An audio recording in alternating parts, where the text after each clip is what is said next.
It's time for Ryan's Roses. The email just in from Judy in Echo Park. Judy's on the phone. It says, Dear Ryan and Sissany, I've been studying my husband's eating habits. He's been eating and drinking juices that are all directed at strengthening his stamina. The problem is we are not intimate and haven't been in a very long time. Anytime I try to initiate things, he says he's too tired. So, Judy, thank you for coming on. Tell me, what have you seen him ingesting? What's he drinking? He's been taking a lot of vitamin E supplements. He's watermelon. He's adding a lot of watermelon into his diet, which is weird. He's never had watermelon before. What is watermelon supposed to do? Yeah, does all this stuff work for that? I've kind of noticed that. It's like all of this is supposed to be geared towards your stamina and everything like that, like vitamin E supplements especially. And that's why I started looking up and paying attention. Like the ginger, he adds ginger into every juice. He's juicing in the first place, which we don't do. He's not like health oriented. And like pomegranate juice. And I looked up all these ingredients, and they're all like they all have the same thing about stamina in it. So, but now maybe could it not just be he's changed his diet? Yeah. No, we really don't. We really don't have, like, we're not very health centric. So it was really weird to see him start paying attention to his health and like drinking juices and like buying a juicer and all these ingredients. And it's only been in the past couple months. It's actually really out of character. All right. And what is your assessment? What do you think he may be doing? I don't know. I mean, at first I thought it was kind of for us, but every time I try to initiate, he's like too tired. He doesn't want to. So I'm just kind of, I don't know what he's doing it for. And you guys are okay otherwise? Like you're not arguing a lot or getting into fights? Well, I mean, kind of the normal stuff. I think every couple gets into little tiffs, but nothing out of the ordinary.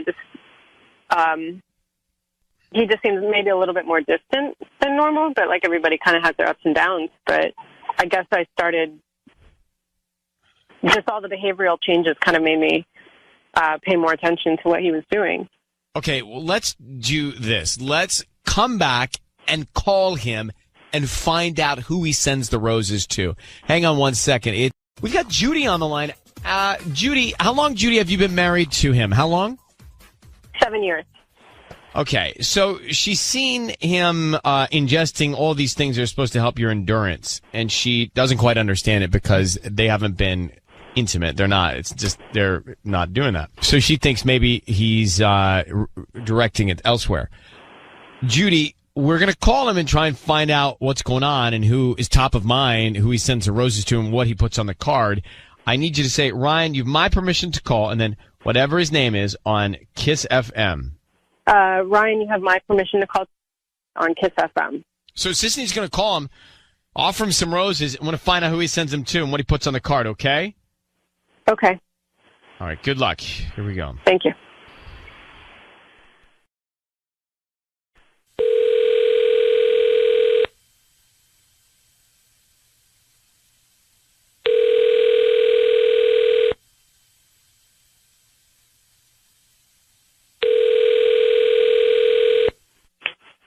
Hello?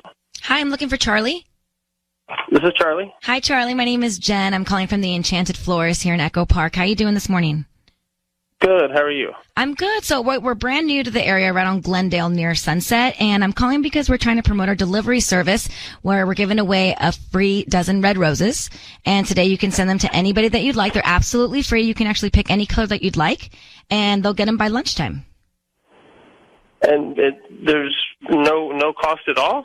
No cost at all. I don't need any credit card info, billing info, anything like that. Just the name of the person you want to send them to. We can even put a cute little note on there. And we just ask that like whoever receives them hopefully likes them and refers us to friends and family. Oh, okay. Yeah, that'd be great. Okay, so who would you like to send them to? I'd like to send them to Alyssa. Alyssa? Okay. Yeah. Oh, cute. Who's Alyssa to you? Red Roses. It's this girl I've been seeing. Oh, cool. Red Roses. Okay, perfect. And what would you like to put on the note? Missing you very much. Can't wait to see you soon. Missing you. Charlie, very- it's Ryan Seacrest and Sissany. I need you to know your voice my is God. being broadcast on the radio. We have your wife, Judy, on the line. What? I'm sorry. Who is this? This is Your wife? Judy. Who's Alyssa, Charlie? I thought this was a florist shop. So let me Calling recite. You said, Alyssa, missing you very much. Can't wait to see you. Red Roses. What's going on with you and Alyssa? Your wife, Judy's on the phone. She would like to know. Who is Alyssa? I'd love to know who that is. I don't know. I don't know what's going on here. Charlie, is your wife named Judy? Yes. Judy, is that the sound of your husband? Yeah, that's Charlie. Charlie, who is Alyssa and why are you having an affair with her? I wait a minute. Like, I thought this was like a flower shop. Like, I don't know. Your voice is being broadcast on the radio. Your wife has suspected you of cheating on her. She thinks you've been trying to improve your stamina by your diet, and she's not seeing any of the activity with you and her, so she's figuring you're redirecting it, and clearly there's a redirected missile here. So what's going on? This is all like, is this all a setup here? Is that what's going on? Yeah, you got caught, basically. But Charlie, beyond that, are you cheating on Judy? I mean, I guess there's no way getting around the truth now, is there? So what is the truth, Charlie?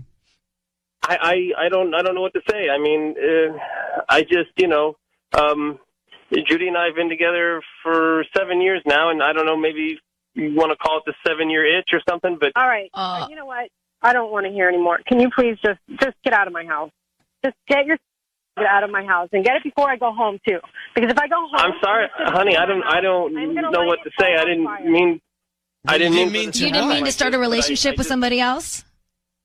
I met somebody else and we just really clicked right away. There's just a chemistry. I'm sorry, I can't explain it. And get out of my life. Charlie, do you realize how much utter nonsense you're creating here? Well, yeah, but I'm not the one that was asked to go on the radio and do all of this. I mean, no, you were not. Poor that you. One. You were the one asked to commit to your wife. That's all. Yeah. Well, I understand that, but I mean, I certainly would have. Ah, but you met someone else, someone you had chemistry with. To like some other way than this. Okay, well, Charlie, we're going to hang up on you. Judy, do you know who Alyssa is? No, I don't. But he probably met her at the gym or something. I don't know. I don't want to know. All right. Well, he's gone, and you now have the information that you need. I'm sorry. I'm really sorry. Okay. I have to go. Okay. Good luck, Judy. Okay. Bye. He was acting as if, hey, look, the wind blew me in this direction. I mean, what am I supposed to do? The chemistry pulled me in. I understand I'm married, but I'm supposed to fight the chemistry with this other woman? This isn't baseball. It's like a 7-year itch, 7th inning stretch. Like, what is he? Right. Like, come on. The only thing we meant to find out is do those foods work? Ryan! No, everyone actually calling asking. You can Google it. You mean you can or you have? I have. Why? Why?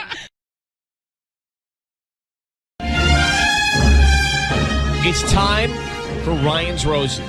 So we're going to get this in for you. I know you're on the move this morning. It says, Ryan and Sissany, I love my son very much, but he's doing some things I'm not proud of. He's engaged to a beautiful, amazing girl, but he doesn't treat her like she deserves. Now, remember, this is coming from mom. I know he is not being loyal to her. And as much as I love my son, she does not deserve it. Wow. So this is a really, really complicated situation. Yeah, it's interesting that she wants to call him out. Well, is it or is it the right thing to do? What is the right thing to do? Let's get Lucy on the phone. Hello, Lucy. Hi, Mom. How are you in Pacoima? Hi, I'm fine. How are you?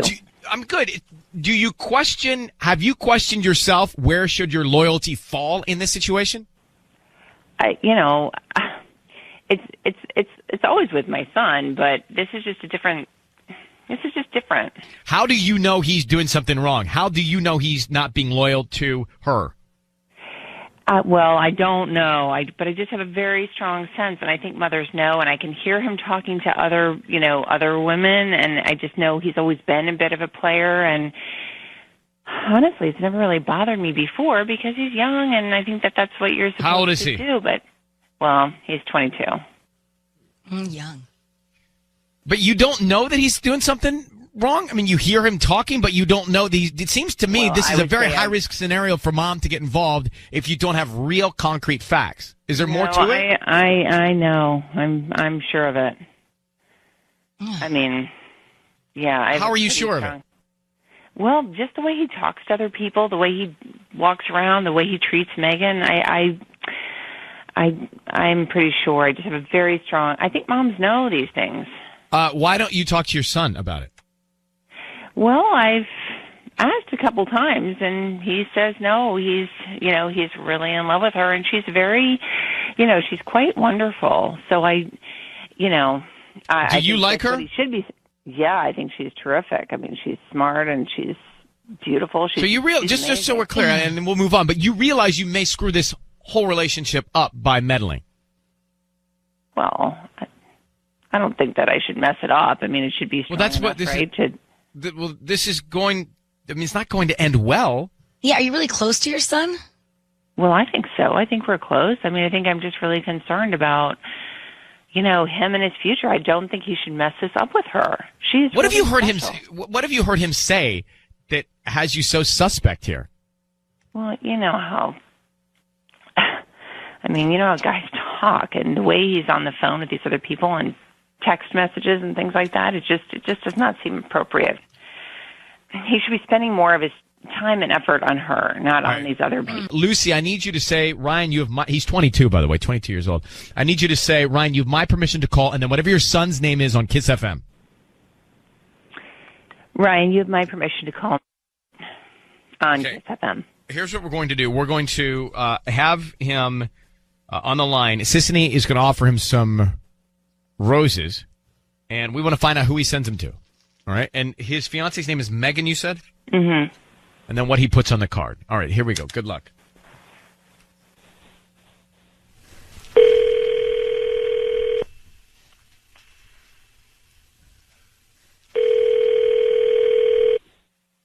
Hello? Hi, I'm looking for Nate. This is he. Hi, Nate. My name is Rhonda. I'm calling from Sweet Blooms and More. We're a new flower shop here in the area. How you doing this morning? Doing good. How are you? Hey, we're giving out free flowers today. They're a free dozen roses, and you can send them to anybody that you want. They're absolutely free, just trying to promote our new business. Is there anybody that you'd like to send them to? I'd love to send them to my girlfriend, Megan, if that'd be okay with you. Your girlfriend, Megan. Okay, awesome. And what would you like to put on the note? Just say, from Nate, love for you, happy to have the best girlfriend in the world. Lots. Oh, my God. You lied to me?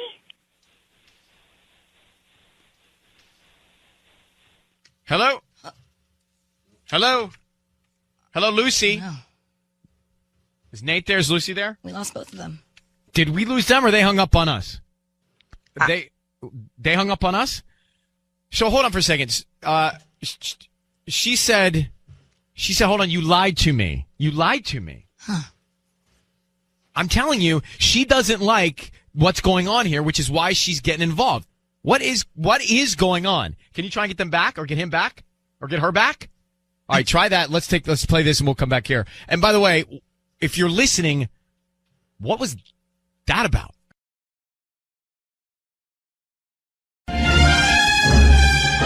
It's time for Ryan's Roses. It's time for Ryan's Roses. So here we go. Listen to the email and let's see where this goes. But it comes from Hacienda Heights and she says, it's Carmen. She says, Dear Ryan and Sissany, my husband has been home more lately. Suddenly his work hours have changed and he doesn't seem happy about it. He sneaks off to make weird calls and he often says, I may need to run out. I've gone over it all in my head, and here's what I came up with. He's seeing someone either at work or elsewhere, and I think the circumstances have changed. Maybe they don't work together anymore, or maybe she has a husband, and he became suspicious. So his his routine changed. And let me grab Carmen. Carmen, thanks for coming on. So, to draw this conclusion, I feel like you would have already to have felt something wrong in your relationship to even think that this might be what's happening. Is that true? No, I mean, I didn't think anything was wrong in our relationship. It's more his behavior and how drastic he's just kind of changed, and he's acting erratic, and, you know, he seems really unhappy. Wow. He's unhappy when he's with you. Well, his hours suddenly changed at work. I'm unclear as to really why. He didn't even ever really explain that. So all of a sudden, he's home a lot more during the day. And when he's home, he's snappy and just generally seems miserable. So that's what we're trying to get to. So he was, when he wasn't home a lot because you think he was doing something not only at work, but with somebody at work. Well, he sneaks off, and, you know, sneaks he'll get off, a phone call. He leaves? Yeah, he'll get a phone call, and then he'll be like, "I have to go," and he'll run out. And when he looks at his phone, I could tell if I'm in the room. He looks at, in a way that I can tell that he's trying to hide something. I mean, I've been married to the man 17 years. You know a person when you know a person, and I know him, and something's up. So I don't know. I have created a lot of scenarios in my head. If he's been seeing somebody at work, coworker, receptionist, and I don't know, maybe she's married and her husband found out about it, and so now he's SOL. Freaking out. I mean, that's the one scenario I have of like 10 in my head. I don't know. Okay. All right. Well, take a breath. We're going to come back. We'll call him. It makes me think already something was wrong. If she has 10 scenarios, I know, right? You're not having a good relationship, and then you draw these 10 conclusions. I don't think. All right. Let's make the call now. We've got Carmen on the line. Carmen is married, and her husband is home more often, and he's in a bad mood about it.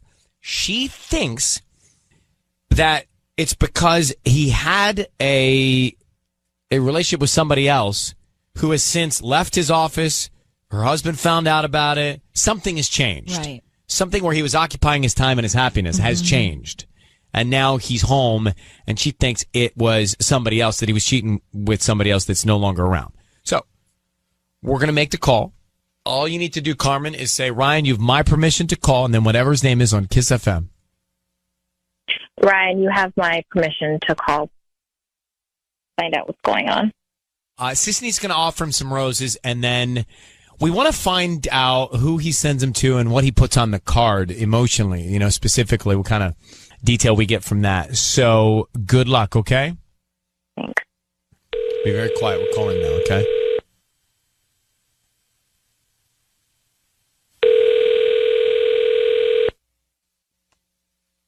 Hello? Hi, is this Brian? This is.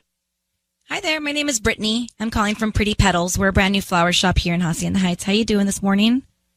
Hey, good. How are you? I'm good. Thank you for asking. So the reason I'm calling is because we're offering a chance for local residents to send free flowers to anybody that they'd like today. You can actually send these to anyone, and they're absolutely free. No cash, credit card info, anything is needed. We're just trying to promote our business. Okay, cool. Great. So is this something you'd be interested in? Yeah, definitely. Awesome. I just need the name of the person you would like to send. And it's actually a dozen red roses that you would be sending today. So what's the name of the person? Okay, great. Send them to Isabel. Isabel. Okay. And what would you like to put on the note? Say, I need you to reconsider. I'm not ready for this to be over. Need you to reconsider. I'm not ready for this to be over. Okay. I'm going to sign Love Brian, or... Yeah, how about just XOXO, Brian? Okay. Brian, your voice is being broadcast on the radio. We have your wife, Carmen, on the line. and you Wow. just asked a woman named Isabella to reconsider. You're not ready for it to be over. XOXO Brian. Can you explain that to your wife? Wow, Brian. Wow. After 17 years of marriage, I want to know what's going on, and I want you to tell me the truth.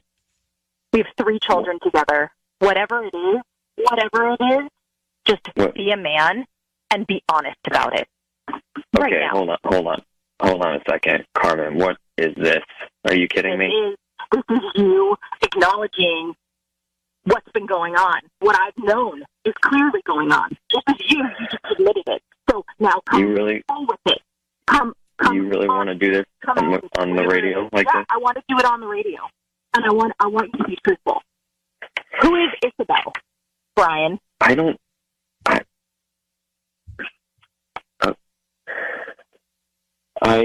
Okay. I obviously I didn't want this to go down like this. This is something that's been going on for a little while, and it's been really plaguing me, if I'm honest. And I didn't. I obviously wanted to tell you. I wanted to be honest with you, but I didn't know how to do that, and I certainly didn't think that it would happen like this. But I mean, So we're you having love a her? conversation, so You love her and you've been having an affair. I've been having an affair. I don't know. I mean, yeah, I love her. I mean, obviously we have, I love you. We have kids together. No, that's okay. That's okay. But- I appreciate you acknowledging it and being honest with me, and that's fine. We're going to take the step forward, and I will be gone by the end of Carmen, today. do you know who Isabel is?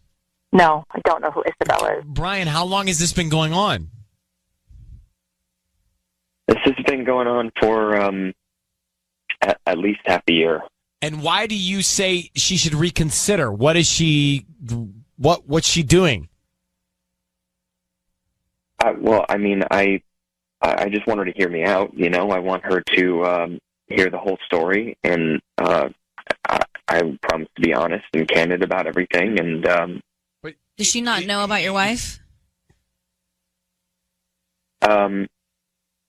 she does. She is in a relationship of her own, so it complicates things a bit. No worries. But There's no relationship I mean, anymore. You don't have a wife anymore, Brian, so you're free to go do whatever you want to do. 6 months ago, whenever this began with her, is when you should have left us.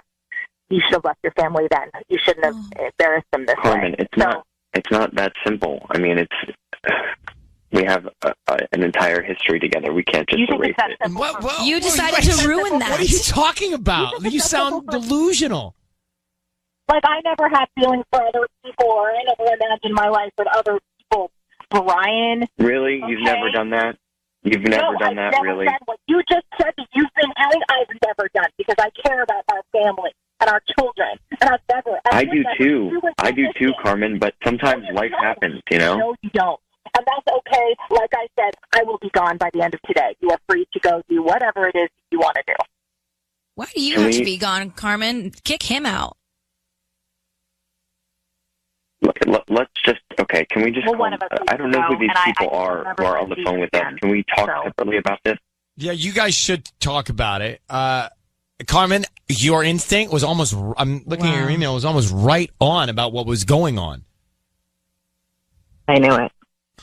Well, I'm going to let you guys go. And Carmen, I'm sorry, your feeling was right about this. Thank you for reaching out to us. Thanks.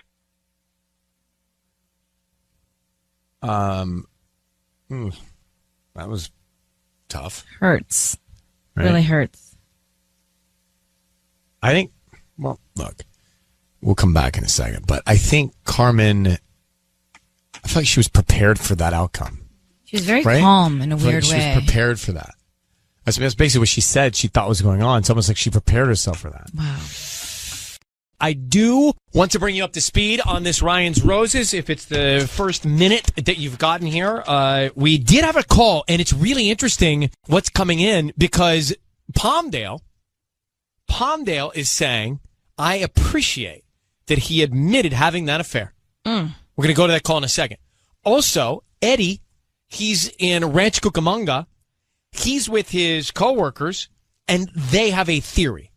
And I love a group study on this and then a materialized theory out of it. Yes. So that's happening. But just so you know the context of it, Carmen reaches out to us. And you know what I'm thinking about here and what strikes me, Sissany, is that Carmen, in her blood, in her heart, in her brain, she knew this was going on. Yeah. And so she was almost prepared for confirmation to then make the exodus. I thought it was kind of crazy that she had already created this scenario, and I was like, oh, she's just creating it, but it actually was the She truth. was right on. She was right on. So her husband is Brian, and he had been at the house a lot, and she thought that was strange because normally he was away. Anyway, she thought, okay, well, wait, he's here a lot. He must have been out, not working so much, but with someone else. And they must have broken it off, and that's why he's back here. I mean, it was a roundabout theory, but it turned out to be accurate. So we offer him the roses. He wants to send them to Isabel with a note that says, I need you to reconsider. I'm not ready for this to be over. So his wife saw him around more often and thought, wait a minute, he's not acting right. I'll bet he was away because he was with somebody else, and now they're not together anymore. And that's exactly what happened. So we offer him the roses. He sends them to Isabel, and everything that she believed was happening. Listen. You don't have a wife anymore, Brian, so you're free to go do whatever you want to do. 6 months ago, whenever this began with her, is when you should have left us. You should have left your family then. You shouldn't have embarrassed them this Carmen, way. it's not that simple. I mean, we have an entire history together. We can't just erase it. You decided to ruin that. What are you talking about? You sound delusional. And now he's respecting the history that they've got together in that moment? So let me grab Brandy first, because Brandy is in Palmdale, and she appreciates that Brian has admitted to having the affair. But what else, Brandy? Good morning, guys. Good morning. I appreciate that he's admitted to having an affair because it's going to make Carmen's job so much easier. But when he said that it wasn't that easy for him to just up and leave his wife, that was genuine because he loves his wife. He's just not in love with his wife. He's in love with Isabel. Okay, but he wants now, to have his cake and eat it too. But he should have, before he even put the batter in the bowl, he should have said, he should have just had a conversation. If Brandy's right, he should have just said, hey, look, I love you, but I'm losing the in love part. Yeah, and either we work it out or we don't. Worked on it. Yeah. Right. He should have, but most people aren't going to do that. They think they can do both, and that's what he thought he could do with both. But his wife, like she said, she knew him, so that's why she knew this was going on. But she's crazy as HE double hockey sticks if she leaves her house with her 3 kids and does not put that man out instead. Yeah. And she's crazy as what? Hell. HE double hockey. HE double hockey stick. HE double hockey stick. Double hockey sticks. I love your parent protecting the show right now. I'm going to. I'm going to keep that one in the back burner. That's a good one. Child-proof the show. So you got to have all those different things so you can cuss without cussing. Yeah. No. Can you give me any more that we can use on the air? Well, we say poop on a stick a lot in place of, the S word. Poop on a stick. You're okay. Well, let's poop on a stick, I like it. But now I feel like kids would repeat poop on a stick. HE double hockey stick? That's a little more confusing. They repeat that one because they think it's funny because it's a hockey stick. But poop on a stick, they might repeat it, but they don't really know what it means. So okay, I don't even know if I know what it means. Mm-hmm. You know what it means because you're grown, so it's okay. Well, I mean, if you see me in person, I don't know. All right, well, thanks, Brandy. We big hug you. Thanks for calling. Thank you, guys. Have a good day. Okay, bye. You too. Bye. HE double hockey stick. I know, that's all I took away from that. It's the greatest invention of my 15-year broadcast career. You know what I'm stuck on? I'm wondering. I'm looking at your face. What is it? What I never understood the have your cake and eat it too, because if you're having a cake, aren't you eating it too?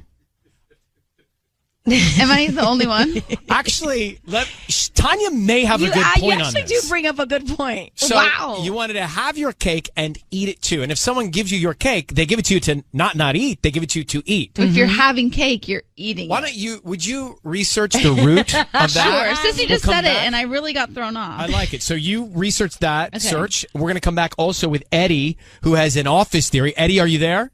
I'm here, Ryan. Okay, don't move. I need you to hang because I've got to hear your office theory in Rancho. Thank you. I got Eddie on hold with the conspiracy theory about the roses. James, though, in Sherman Oaks, what do you mean we got played? Seriously, from the time that this thing started, something did not sound right.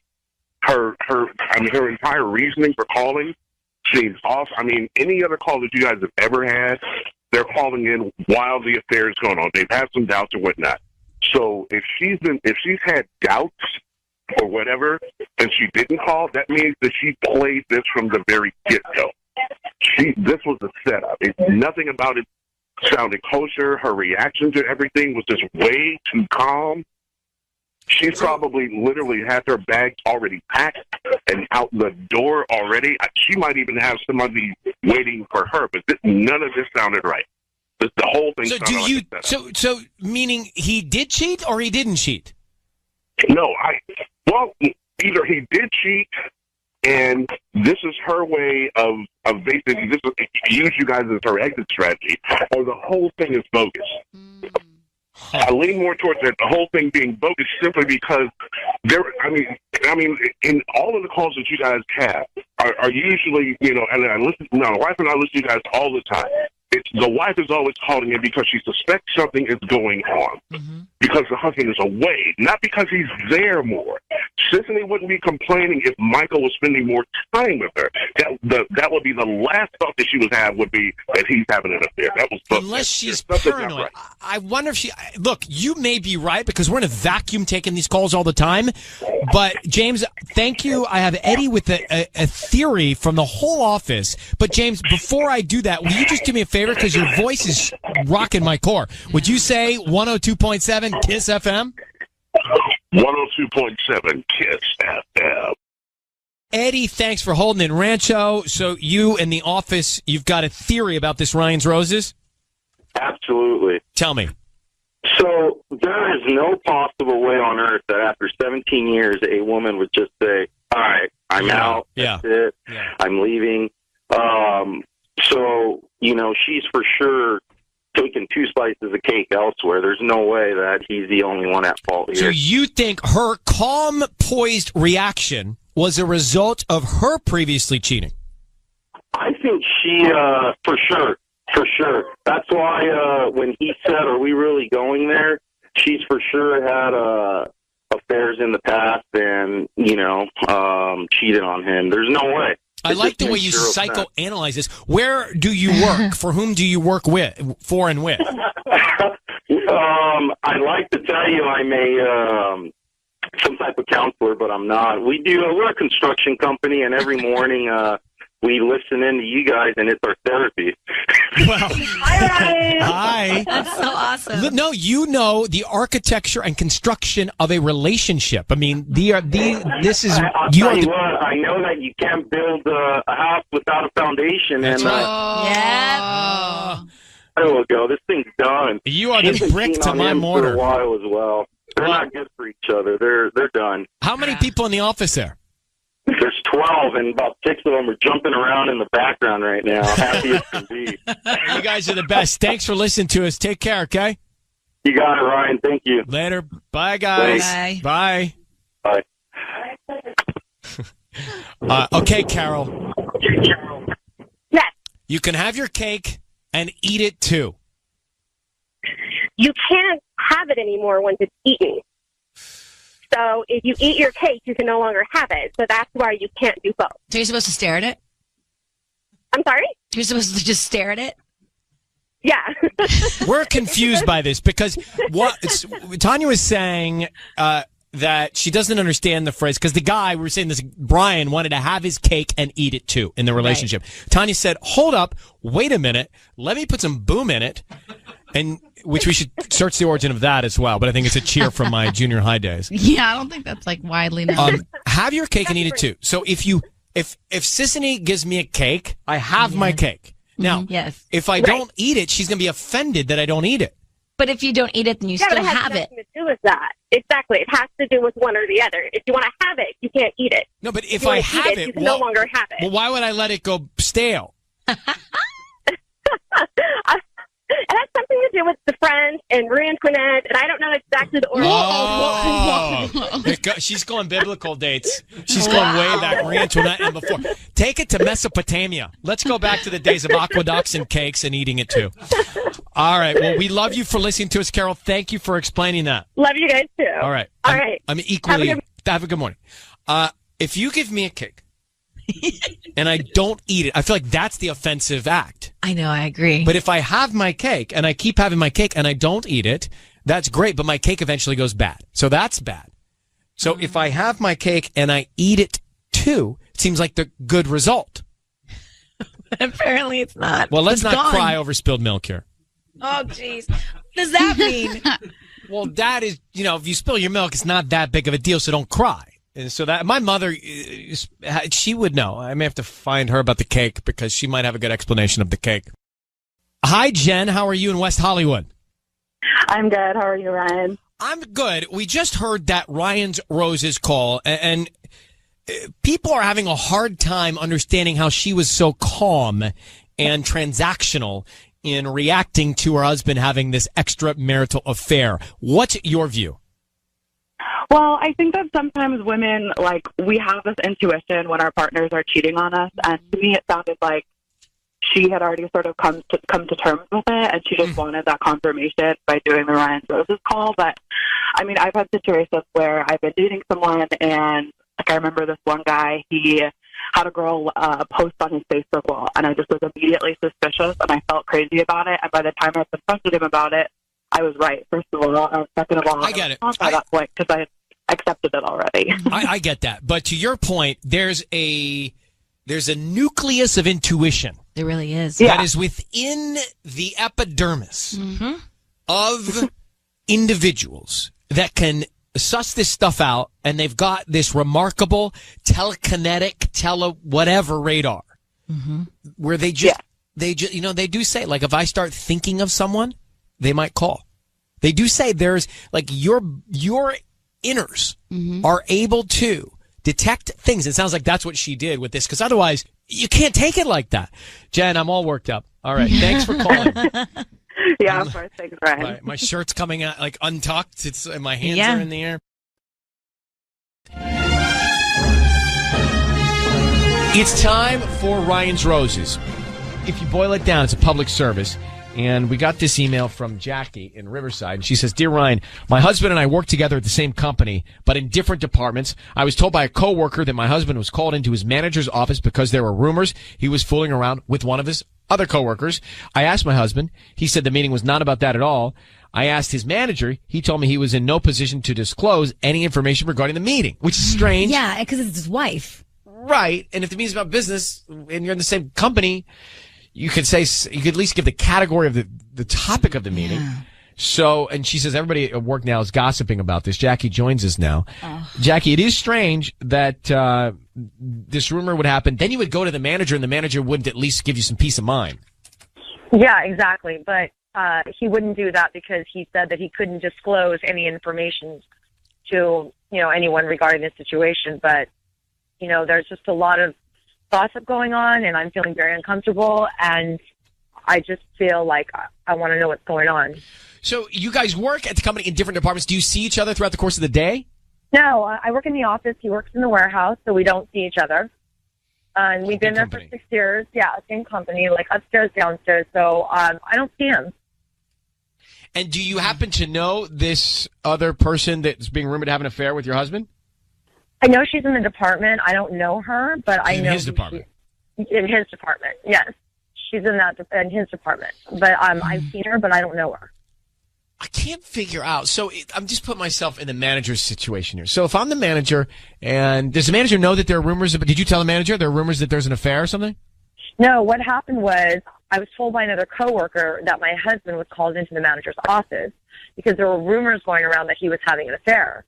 So then after that, I went to Ruben, the manager, and I asked him, was it true? And he told me that he was in no position to disclose any information to me regarding the So meeting. you did mention the affair rumor, which is leading me to wonder why Ruben makes it worse. Right. By not giving you some peace of mind. He doesn't have to tell you what the meeting was about, but he can tell you it wasn't about that. Yeah. Well, that would have helped, right? But he didn't do that. So now that's my problem. I'm highly suspicious. Right. Yeah, like I feel like he doesn't want to get involved. Take a breath. Jackie, I'm going to have Sisney offer him some roses, okay? And what we're going to do is, you'll be able to hear everything. What we want to do is we're going to find out who he sends them to and what he writes on the card. You don't know the name of the person, so it'll be interesting to see what happens here. But we want to definitely find out as much as we can, okay? Wait, I do know the name of the person. Oh, you do? Office. Yes, I do. Her name is Erica. Oh, okay. Well, that's interesting to know. So we'll note that. And I need you to say, Ryan, you have my permission to call, and then whatever his name is on Kiss FM. Ryan, you have my permission to call my husband on Kiss FM. Okay, all right. Here we go. Good luck. Thank you.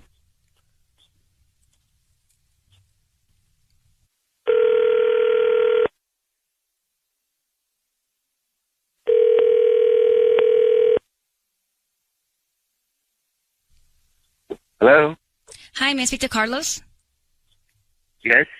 Hi, Carlos. My name is Marcy. I'm calling from the Blooming Florist. We're a new flower shop here in Riverside. How you doing this morning? I'm doing good. Hi. Well, the reason why I'm calling is because you've been selected to receive a free dozen roses today. You can send them to anybody that you'd like. We don't need any billing information from you. We're just trying to promote our new business here in Riverside. Is that something you'd be interested in? No, not really. Well, they're absolutely free, honestly. You just have to, send them to somebody. Maybe, if you like them, refer us to your friends and family. We don't need any billing information from you. I don't know. I mean, what's the catch? It sounds too good to be true.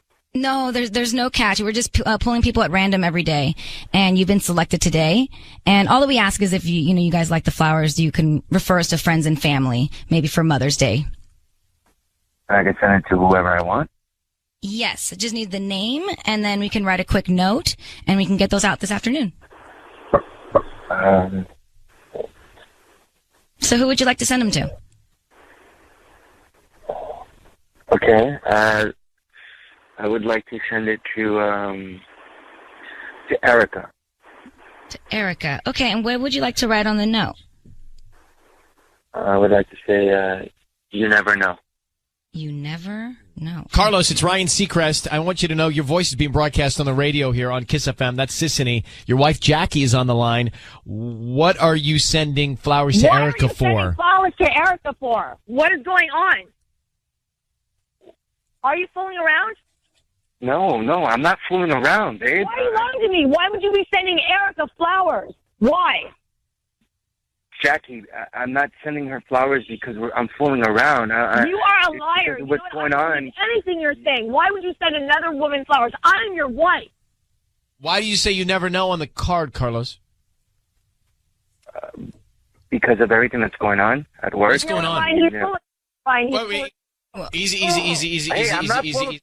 Stop, Jackie, why do you always gotta make a show? Just relax. Carlos, what's going on at work? Are you cheating on your wife with this woman at work? No, I'm not cheating. Okay. I just got to tell you, everybody's talking about you going into the office, being called in by the manager for inappropriate behavior. Was that what the meeting was about? No, technically that's not what the meeting was about. Technically? What do you mean technically? It either was or it wasn't. It wasn't, okay? He just wanted to call me in and he wanted to talk to me about Why are you the other stuttering? employees. You're stuttering. I'm You're not stuttering. You're lying. Okay, I'm just like I'm caught off guard. Ryan, he's just lying. Okay, but hold on, Jackie. Let him speak for a second. Carlos, why did he call you in to talk about what? He wanted to talk about some of the other employees because they weren't doing their job. Because I'm the floor manager, and I overlook, So it had nothing to do with inappropriate behavior. I mean, he did mention it, but. Oh, he did mention it. Yeah. But it wasn't. The whole meeting wasn't about that, though. He just wanted to make sure that the rumors weren't true. Well, I got to tell you, bro. Listen, I want nothing more than for them to be untrue. but you just sent flowers to another woman, the woman that's being rumored to be having an affair with you at the office, and you sent the card that says, you never know. I mean, that's bad. Yeah, you're right. It does look bad. It looks really bad. You're right. I should have wrote something else, or I should have sent flowers to my wife. Or you should not be cheating on your wife. I'm not Yeah, how about cheating how on my about that wife. one? I would Yeah, never exactly. do How that about to that her. one? All right. Guys, we're going to let you go sort it out. Carlos, I think you need to get in front of your wife as soon as possible, okay? You guys work with the same company. Figure out how to get in the same room as soon as you can, okay? Jackie, good luck. Thanks, Ryan. All right. Bye, guys. So, well, I wanted to like the guy. So, for some reason, I wanted to like him. You but, always want to like the guys. Well, can't fault me for that.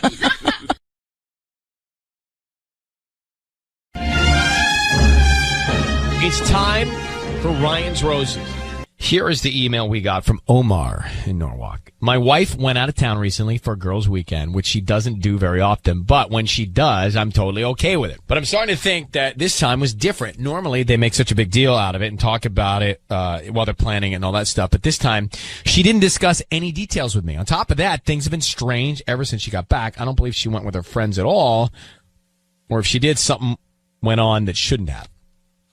So this is just a gut feeling, it sounds like, from Omar. Omar, hey, buddy, how are you?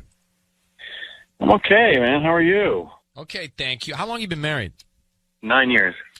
Now, to me, I get that normally the girls talk about all the planning and stuff like that leading up to these weekends, but to me it sounds like you just are reading her body language as something's off.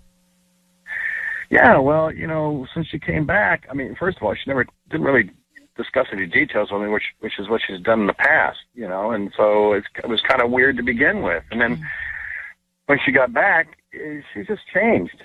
She's not as as loving when she goes out. And she used to go out like grocery store, pick up the kids, whatever, in like sweats and whatever. No big deal. But she's dressing up, and even the kids notice it. The mommy's looking, cute and all of this stuff, and it's like it's not right. And she won't talk about it at all. She won't tell me what happened. And so, I'm torn up inside because I'm thinking maybe she didn't go at all. Maybe she something else happened. And if she did go, it didn't go well. Something went wrong. So, but it's weird that you would ask her. It's weird that you would ask her, what did you do? And she doesn't tell you. I mean, I think if she were up to something, she'd have her alibi all thought through. Well, you would think so, but she's closed mouth about it, we can't even have a conversation about it. When I say, so what'd you guys do? Oh, we had fun. Okay. Like, define fun. We get one word answers, nothing, no explanation at all. But usually on a girls' weekend, you really do nothing. Like, you go to the spa, maybe dinner, and you just lounge around. Well, I would hope that's what it was. That's what she's done before. They go to the hotel and they get massages and they sit in the hot tub and they just relax. And I'm cool with that. We have 2 kids. We have a great family, great home, but she's, always hustling groceries and the kids and schools and everything. And I'm working, so, she's got to get away every now and then. I get that. That's okay. But this is different. This time it's different, man. She's cold. She's great with the kids. Don't get me wrong, and she's a great mom. All right. But that's what's killing me. I don't know, what did I do wrong? Did I do something wrong? Hold on, let's find out. We're gonna hang on for a second, Omar. Let's call his wife next. Now, are we offering her roses? I don't think we should. What are we doing? We should basically maybe call from the hotel or something, say that she forgot something in the room, like a men's accessory, a watch. Do we know the hotel? Well, no, but we'll ask him. Okay. All right, we'll come back and try this in a second. Omar, married 9 years. His wife went away for a girls' weekend, and he thinks that maybe she didn't, just because she's really not talking about it. She's not answering questions. She's acting strange. And so bottom line, he thinks that she actually did something wrong. We don't know with whom, but did something wrong just by body language. So, Omar, I need you to say, Ryan, you have my permission to call, and then whatever your wife's name is on Kiss FM. Yeah, absolutely. You can call. Let's hear what's happening. Can you tell us, do you know the hotel name? Yeah, she was down in Carlsbad at La Quinta. La Quinta. La Quinta, yeah. I never know how to pronounce that one. All right, so let's make the call. So what we're going to do is I don't know, what are we going to do, sis? I'm just going to call. I'm going to pretend like I work at the hotel, and then something was left behind in the room, and maybe it was like a men's watch. Does that work, you think, maybe? Well, what if it wasn't? I don't know if that works if she wasn't with men. Well, if she was, then we'll see. That's risky. Any other better ideas out there, gentlemen? I mean, if it were me, I'd just hang up on you. If that's the case, you might be telling. All right, so Omar, I want you to be quiet. Sissy's going to try and figure this out for you, okay? Okay. We'll I'm here, guys. Yeah, we want to find out. I don't know what we want to find out how she reacts to whatever Sissy says about this watch. I'm not so sure about this one, sis.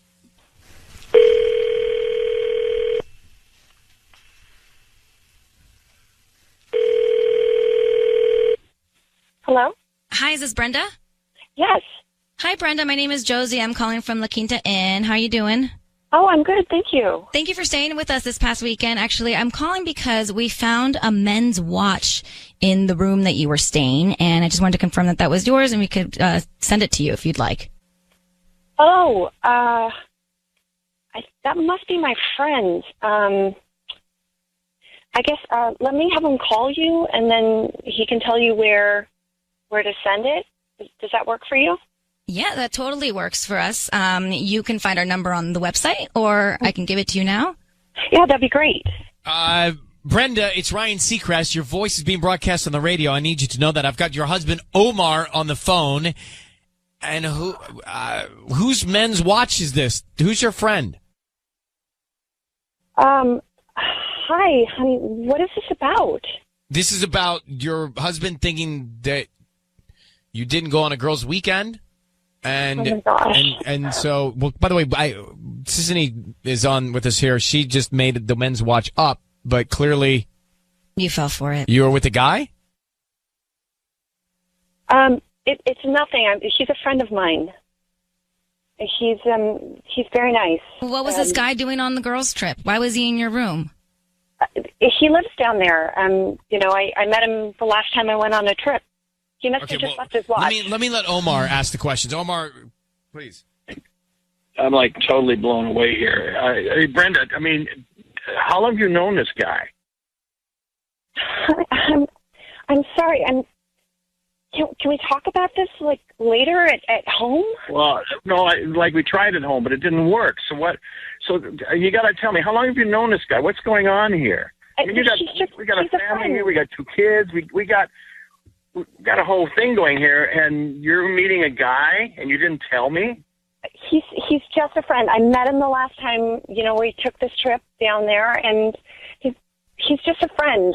But you met hold on a second. You met a guy on a trip last time, and you invited him to come back with you this time, and his watch was off? Why is he taking off his watch? We went swimming, and, not just left good his for the watch. story here. Let me ask you a question. Are you cheating on your husband? He believes you may be. Can we talk about this at home, Omar? I'm so sorry. God, I'm sorry. No, I want to know. Did you hook up with this guy? Nothing happened that first time. I'm like... No, we're not talking the first. We're talking now. What happened? Sorry. Because you changed. When you came home, you changed. I'm sorry. He's very attentive. What's the deal here? This is not about that. I love you. I love you. Yeah, you love me so much that you hook up with another guy. Your actions aren't saying that. So, Brenda, you were with a man on this trip. Was it a girls' weekend? Were your friends even there? The first trip they were. This trip, he wanted to get to know me a little better. I'm going to take you guys off the air at this point. I think that so sorry left for us to do. Isn't going to work. I love you, honey. You don't love him. I wish you luck, Omar, and just getting to a real place. The truth, okay? I appreciate it. Thanks. Good luck, Omar. And she's gone. She loves him. Oh, that really makes me so no, you mad. know what she said? Did you hear? I heard her say he's attentive. Oh. It's so... I mean, this is going to be bad to say. I can't say it. think everyone will not like me.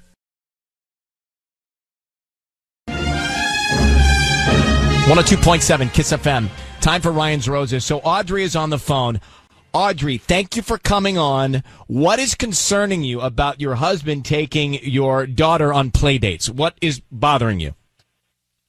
Okay, well, here's the deal. I work in office, and my husband works from home, which is great because he can watch the kids and do stuff with them, but he's been going on the same play date with my daughter and another mom and her kid. And it's not like our daughters are best friends, so there's no reason for them to see each other so much. And I'm just getting a little paranoid because their play dates are getting a little off to me. So they're going to the pool and the beach. And, when he comes home, I know they're going to the pool and the beach because, I see the swimsuit, so I know he's been swimming. And the other mom is really, really pretty. And so I feel like maybe my husband is spending more time with her than our daughter should be spending time together. Interesting. So it's that and just this hunch you have, this feeling you have. Yeah, if you have this feeling. Yeah, it's just too much. It's like that itching feeling that something's going on. Okay. What is this woman's name? Her name's Lucy. Lucy. Yeah. Okay. All right. Hold on 1 second. We're going to come back and we're going to try and call your husband and see if we can find out. All right, we are in the middle of it. If you just got here, we are in the middle of it. We're calling now Audrey's husband. Audrey's worried that her husband is taking their daughter on a lot of play dates with the same girl and her mom. Yeah. And she thinks something is up. This would irk you too. She thinks something's up with her husband and the mom of this little girl. So Audrey, I just need you to say, Ryan, you have my permission to call. And then his name on Kiss FM. Go ahead. Okay, Ryan, you have my permission to call my husband on Kiss FM. Now, the other mom's name is Lucy, so just keep that in mind. Audrey, here we go. Be very quiet till we tell me he's on the air, okay? Good luck. Okay.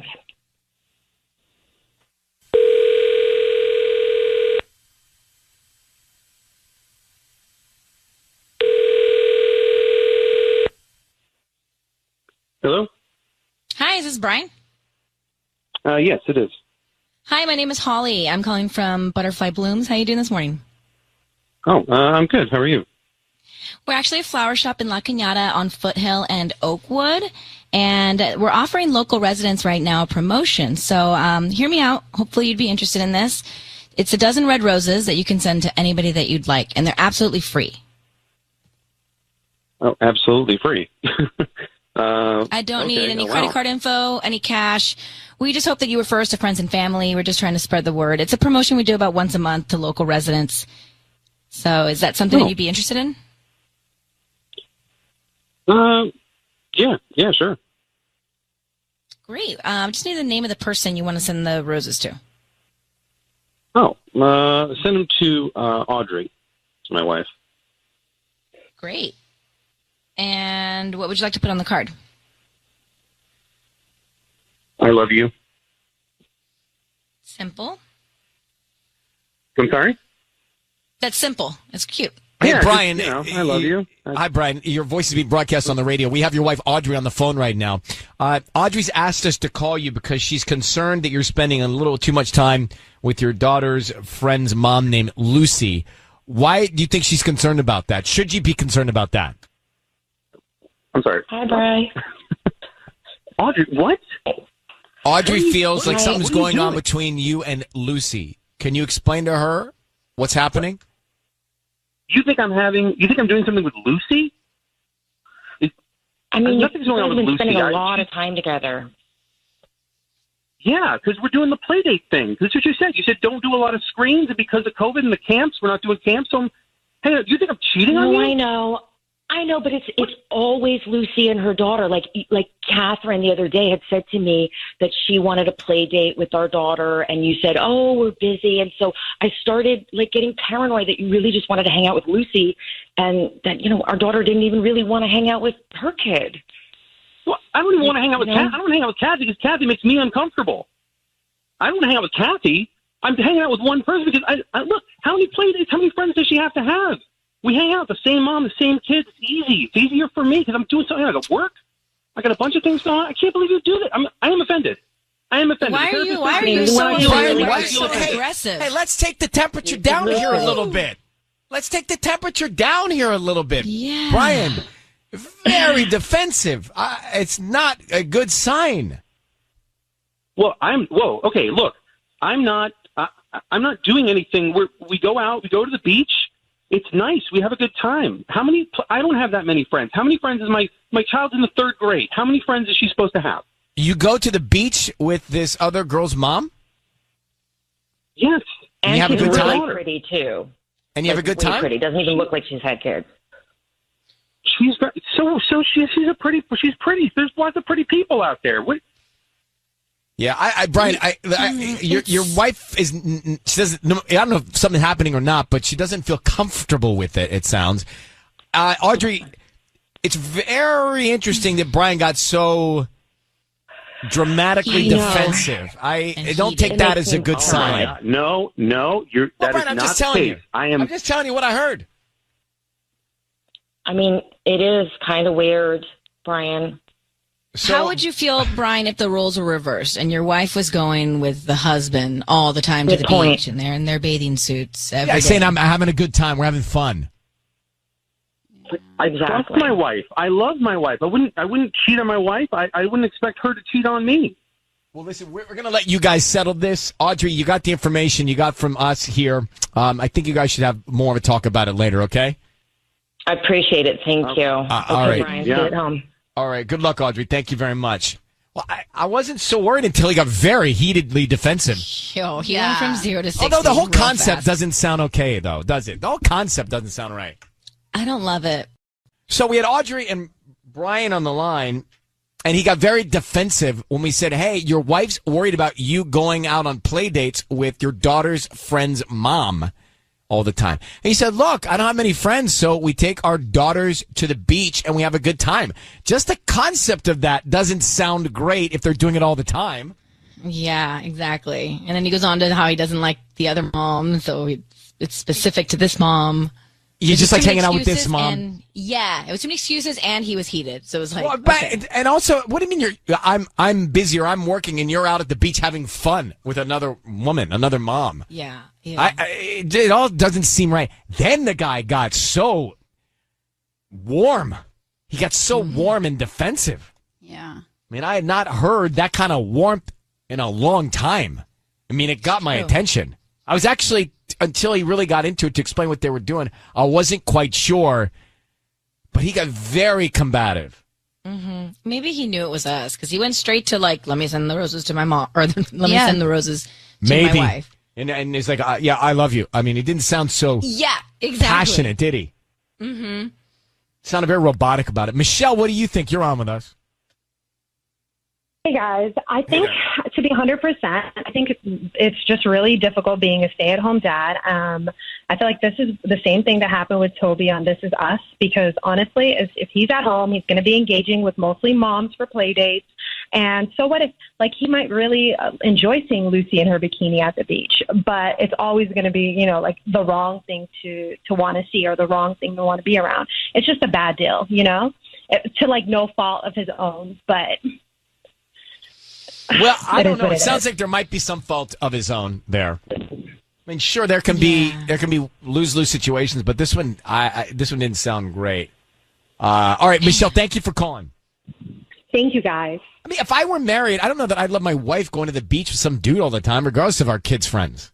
And La Cañada is so far from the beach. That's like a day. That's a full day.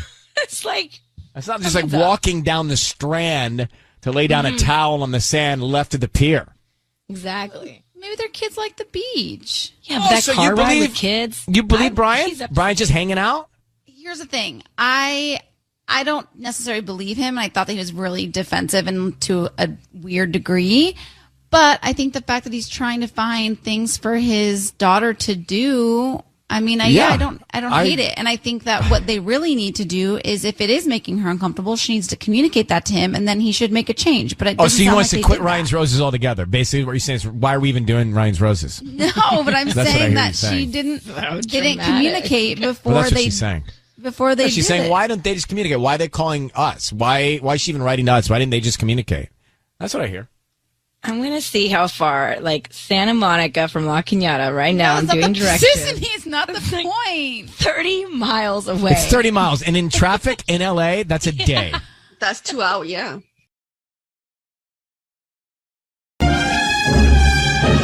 It's time for Ryan's Roses. If you think someone's cheating on you, you need to get to the bottom line.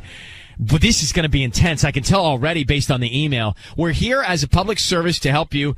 Raquel says, I found a note in my underwear drawer saying, I'm sleeping with your husband. I have no idea how long it's been there. And if that's not enough to freak me out, I've also noticed that my husband never texts in front of me, but I have walked in on him texting many times in the garage, in the laundry room, in the bedroom. I think I have enough evidence to know he is cheating. I need your help to figure this out. Raquel, I can't even imagine the feeling you got inside when you saw this note. Yeah. So I was planning like a really special romantic evening, and I went to my underwear drawer, and I was going through like all the really lacy, pretty stuff, and I find this note, and it says, I'm sleeping with your husband, and there's a lipstick kiss on it. Like some woman was in my house. She was in my bedroom. She was going through and touching my underwear. And I just feel so violated. I mean, this would indicate that he's cheating and she's in your room. She's in my room. I mean, she was in my drawer. I just feel so violated. What if she wore your stuff? Terrible. I don't know. Exactly. Oh, And I'm sick. And I believe in my heart that he's cheating on me. Like, he never... Well, he has to be. Look at this note. I mean, he's not putting that note in there. All right, so we want to call this guy and find out what's happening and who this woman is. Raquel, was there a name on the note? No, I don't know who this woman is. I'm going to have Patty offer some roses to your husband, and then we want to find out who he sends them to and what he puts on the card. All right? Okay. Okay. I need you to say, Ryan, you have my permission to call, and then whatever his name is, on Kiss FM. Ryan, you have my permission to call on Kiss FM. Okay, here we go. Be very quiet so we can get the most information. Okay.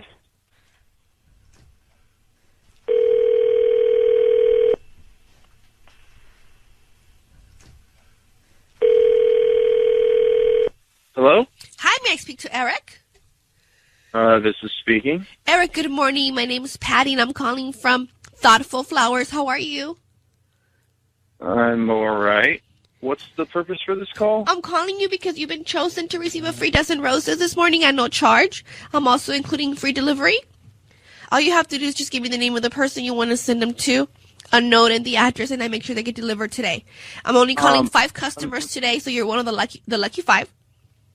And they're beautiful. Well, I appreciate the offer, but listen, I've been burned by stuff like this before. I've had my identity stolen, like my credit card had to be reissued and all that stuff. I'm not saying that this is what it is. No, I completely understand why you may think that that this is a scam, but I can assure you it's not. I just opened my flower shop 2 weeks ago, and I want to expand my customers for the holidays, and you accepting these roses will help me because you will be able to refer me to your friends and family. I really appreciate it. Appreciate that, and I want the best for your business, but I just can't take that risk right now. And I'm not asking you for your credit card number or your billing address. Just the name of the person you want to send them to in a note, and like I said, I can also include a few coupons for you that you can use for the holidays, for Thanksgiving or Christmas. I really appreciate the hard sell. Eric, it's Ryan Seacrest and Ellen K. Hi, I need you to Eric. know your voice is being broadcast on the radio, Eric. What risk would you be taking if you were to accept this offer from Patty about the flowers? What's the risk? The risk would just be essentially just giving her my personal information. But let me ask you a question, Eric. I actually have your wife Raquel on the line. Is it possible that you're cheating on her? No, I'm not cheating on her. What? Let me ask you another question. Does this sound familiar? There was a note left in her underwear drawer. It says, "I'm sleeping with your husband." Do you know would there anybody that could have been in your room that would have left that note? She did what? There's a woman that you're sleeping with, apparently, that has left a note saying, I'm sleeping with your husband, and left that in your wife's underwear drawer. Who is that woman? No, there's no, I'm not cheating on anybody. Who left the note? How'd she get into your house? There was. I don't know what this is. It's just a terrible joke. I don't know what. No. How did this note get in her underwear drawer? Hell if I know. Probably just some jerk at work. Some jerk at work is in your bedroom? I know there's something going on. I have people come on over, have a few beers and all that stuff. Someone could have just written that for laughs while I was, a little tipsy in the living room. Why would anyone have access to your wife's underwear drawer ever? I don't know. I don't lock the doors and stuff, and I apparently trust my friends a little bit too much. Eric, I think so. It sounds like something's going on here. I mean, this note was done in female writing, right? Did it look like a woman wrote it? Yes, and it was definitely, there was a lipstick kiss on it. It was a woman that kissed it. There's lip imprints, bro. Lip imprints. That's a real thing. Come on. Well, she kissed the note. Underwear drawer. Like, please. I'm not cheating on you. This is ridiculous. I got an idea. Raquel, why don't you show Eric this note, and then let's see what's happening, and then do a lineup of people that could have been at the house. But, if you shouldn't be having women over, hanging out, having beers, then let them go to your bedroom, Eric. It's pretty clear. My wife and it is. That's why we're here, because this is between you and your wife. The reason we're on the air with you is because it's between you and your wife. Exactly. So make it between you and your wife. And stop letting people into her underwear drawer. Wait, Ellen, you can't buy this. Eric, you're going to see this note. Raquel, why don't you show him this note? Wherever you are, you should find him and show him this note, okay?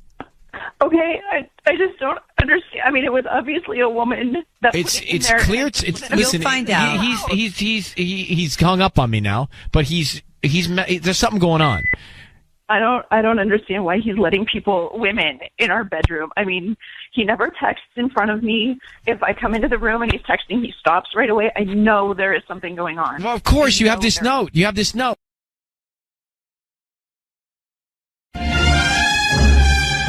It's time for Ryan's Roses. This is a public service, PSA. It says, Dear Ryan, the other day my husband's phone was charging in the kitchen, and I noticed he got a text from some random phone number that was just 3 dots. As soon as my husband saw that message, he made an excuse to leave. He said he was going to go to the gym. So next chance I got, I went through his phone, and I found a lot of 3-dot texts from that number. And I remember one of them coincided with a sudden trip to Home Depot. So I called the number, and it's a girl named Ashley. I think my husband's sleeping with Ashley. Let's get to Sonia right now so we can just get to the bottom of it. So, Sonia, you sound pretty sure that you've done a little investigative work and that you think that he's hooking up with this Ashley. Do you have any idea who she is? No. I didn't want to interrogate her on the phone when I called her. So should I tell you how I tracked her down? Yeah. Yes, please. Okay, so my husband kept getting these texts, and one day I don't know, something seemed weird, and he said he had to go, he was off to the gym and just took off, and I looked at his phone, and there was no message. There was just these 3 dots. So meaning and, or hey, what's up, or is that what do 3 dots mean? I have no idea. It was an ellipsis. That was it. And I scrolled back through his recent calls, and he's been getting these ellipsis texts more than once. And so I even remember that one of those texts came at the same time that all of a sudden he had to rush off to Home Depot, he said. And so I called the number, and a girl named Ashley answered, and I totally chickened out, and I just told her that I had the wrong number. And I feel like you're onto something here, because who has to rush off to Home Depot? Yeah. Right? Unless there's a burst pipe immediately, and you know about that. Exactly. I know. So lumber emergency. Sonia, how long have you been married? 3 years. Any kids? No. Okay. We are going to make the call now. Sissany, Patty's out on maternity leave, so Sissany's going to do it. And thank you. Want you to say, Ryan, you have my permission to call it, and then whatever his name is on Kiss FM. Okay, Ryan, you have permission to call my husband on Kiss FM. Okay. We're going to offer him some roses, and then Sonia, we want to find out if he sends them to Ashley, you, or somebody else, and then what he puts on the card, okay? Okay, thank you. Okay, good luck. Here we go.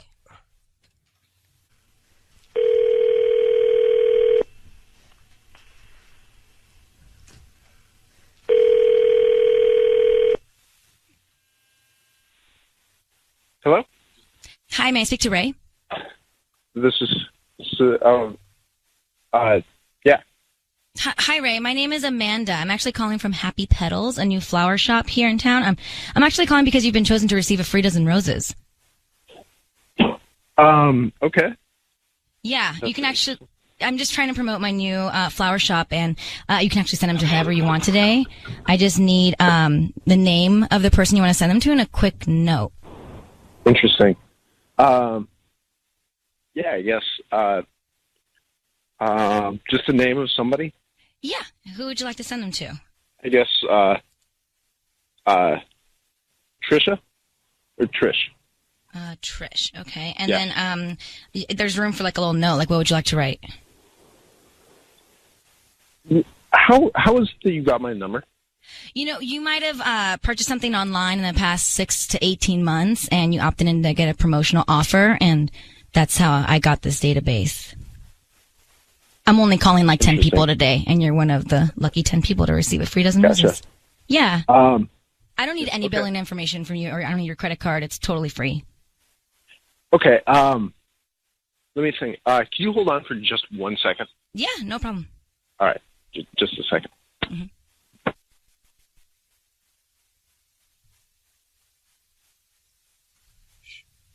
What? He hung up. No, he said hang on. Oh, he's not there. No, the line's gone. Sonia? Yeah? On my, I have a computer screen that shows the lines. It looks like he's hung up. Was that the sound? Wait, hold on. Hey, girls. Tanya? Yeah. I'm going to talk to Yeah. Sonia. You call him back, please, and let me know if you can. Thank you. Sonia, was that the sound of your husband? Yeah, that was my Who's husband. Trish? I have no idea. We're trying to call back. He kept saying interesting. Do you notice that? Yeah. He said it twice. Interesting. And I felt like he was Interesting. like I heard laughing or something in the background. Was that crazy? Do you know who Trish is? Any idea? I have no idea who Trisha is. You sure that other girl said her name was Ashley? Absolutely 100% positive. Tanya, what's happening? Ray? I don't know. My husband, I think he, Sorry, I think I we don't know. lost I you. think he's on to me. Okay, hold on 1 second. Tanya, lost did you you? get him? Yes, that's 333. What do you mean, did I get him? No, hold on 1 second, Sonia. There's a lot happening here. I'm Okay. trying to get your husband back. Ray, Okay. Yes. it's Ryan Seacrest. You're on the radio. I need you to know your voice is being broadcast on the radio now. I need you to understand that and know that. And we've got your wife, Sonia, on the other line. Are you guys pranking me? I don't know if it's a prank, but she is convinced that you are cheating on her. And based on what we heard, I'm not so convinced she's wrong. Who is Trish? I'm sorry, Trish. I don't know any Trish. You just sent flowers to a woman named Trish. No. I'm sorry, I didn't get any phone calls. What? Hold on for a second. Ray, we have your wife Sonia online. Sonia, identify yourself, please. Hi, Ray. I just heard them call you. You just talked to them, and you told them to send flowers to some girl named Trish. Who is she? Are you sure? Yes, we're sure. We're all sitting here. Guys, I did not get a phone call from anybody. Bro, we just heard your voice on the... You can't play that card. We just heard your voice. We called you. We're all sitting here. It was broadcast on the radio. You're still on the radio. You sent flowers, not to Sonia, but to a woman named Trish, and you kept saying, interesting, interesting. Then you hung up. Then we called you back, and now you're back on the air. So who is Trish that you sent the roses to?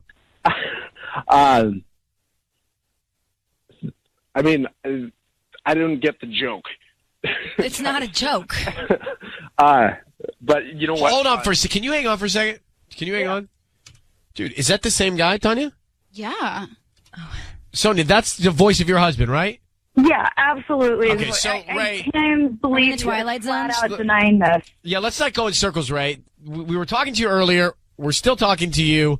You didn't send flowers to your wife. She thinks you're cheating with a woman named Ashley. What's going on with you and Ashley? I don't know. Real quick, did my wife set this whole thing up? She reached out to us. I'll tell you why. Let me tell you why. She said that in your phone, she kept seeing these texts that were 3 dots. Can you explain that? Yeah, somebody was prank calling me from a number with 3 dots. So I put 3 dots in there when I saw it because they just kept calling me and calling me. So, but when you're call, okay, so I would answer it and say, "Who is this?" But no. Sonia, why don't you tell Ray tell your husband what you did then? You obviously you went into his phone, you saw the dots, you called the number, and tell him what you found. Ray, I called the number back, and a girl named Ashley answered. Okay. Who is she? She just texted you this morning, and then you said you went to the gym, and I called the number back, and it's a girl named Ashley. Just don't come on, don't lie. Just don't lie. I would rather you just tell me the truth than lie to me about this. To be honest, I'm actually a little bit busy right now. I have to get going. Okay, I really do. I'm so sorry. Ryan, I'm actually a big fan of yours. It's so much fun to get to talk to you. But so are you cheating on your wife, though? No, of course not. But she's convinced that you are. She said you keep darting off to the gym at Home Depot. What explains that irrational behavior? What? It's not irrational to go to the gym. But seriously, listen, I just learned about this, bro. I'm trying to help you guys out in finding truth in your relationship. So I'll tell you this, because thank you for being a fan. And Sonia, I'm sorry that this is so confusing. I'm literally, my head is spinning. I don't know exactly what's happened. But Sonia, you aren't confident in your relationship. You think he's cheating. He's clearly putting us on because we have heard the same voice twice now with the hang up. So you guys got to get to some truth in your relationship. I certainly can't do it. We certainly aren't going to be able to find it right now.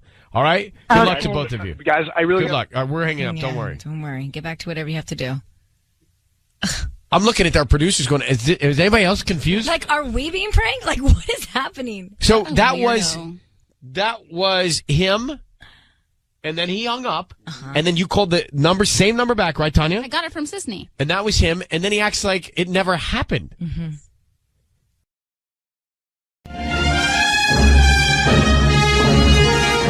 It's time for Ryan's Roll. All right. Ellen, it's a public service. If you think someone is cheating on you, if you think something's going on in your relationship, you're not quite sure of it, then or what it is, then send us a story via email. We'll see if you want to go on the air with us. We've got Leah from Diamond Bar who has written to us. Leah, thanks for coming on. How are you?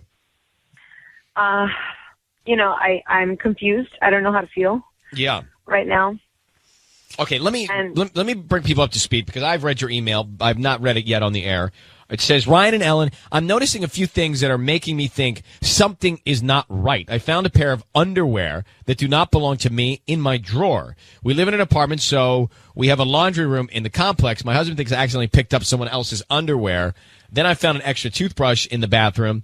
And when I asked my husband, he said he bought it to clean a few of his tools. And that's not all. She says, I saw the name Jenna as a login name on one of my son's iPad games. I haven't told my husband about that one because I'm sure he will have the perfect excuse. Well, let's break all these things down. First of all, honestly, now that I think about this, I picked up other people's underwear when I lived on Verdugo. You did? Yeah. From the laundry accidentally, room? in the laundry room. It happens. Okay, but would you actually then put them in the drawer? No. But these were in the drawer. Yeah. In her drawer. Mm-hmm. Yeah. So that to me just... But who would have put them there? Well, we take turns going down and doing the laundry because sometimes I'm home and sometimes I travel. So, when he does the laundry, he puts items away, and I'm sure, it felt like a valid reason at the time because he doesn't know what every single one of my underwear are, but still, Yeah, because to me, that one, I thought initially that was a big smoking gun. Right. But you know what? That one could make sense. Okay, so let's cross it off. All right, well, let me move to... That's what I thought, too. When he told me, I was like, okay, because we do take turns with it, I thought, there could be a possibility. Let me ask another question. Why are his tools in the bathroom? No, the toothbrush is in the bathroom. No, to clean his tools. Yeah, that's true. Does he have the tools in the bathroom with the toothbrush? That's what I'm trying to find out. Why are his tools in the bathroom? If he said the toothbrush is for his tools, why is the toothbrush in the bathroom with the tools?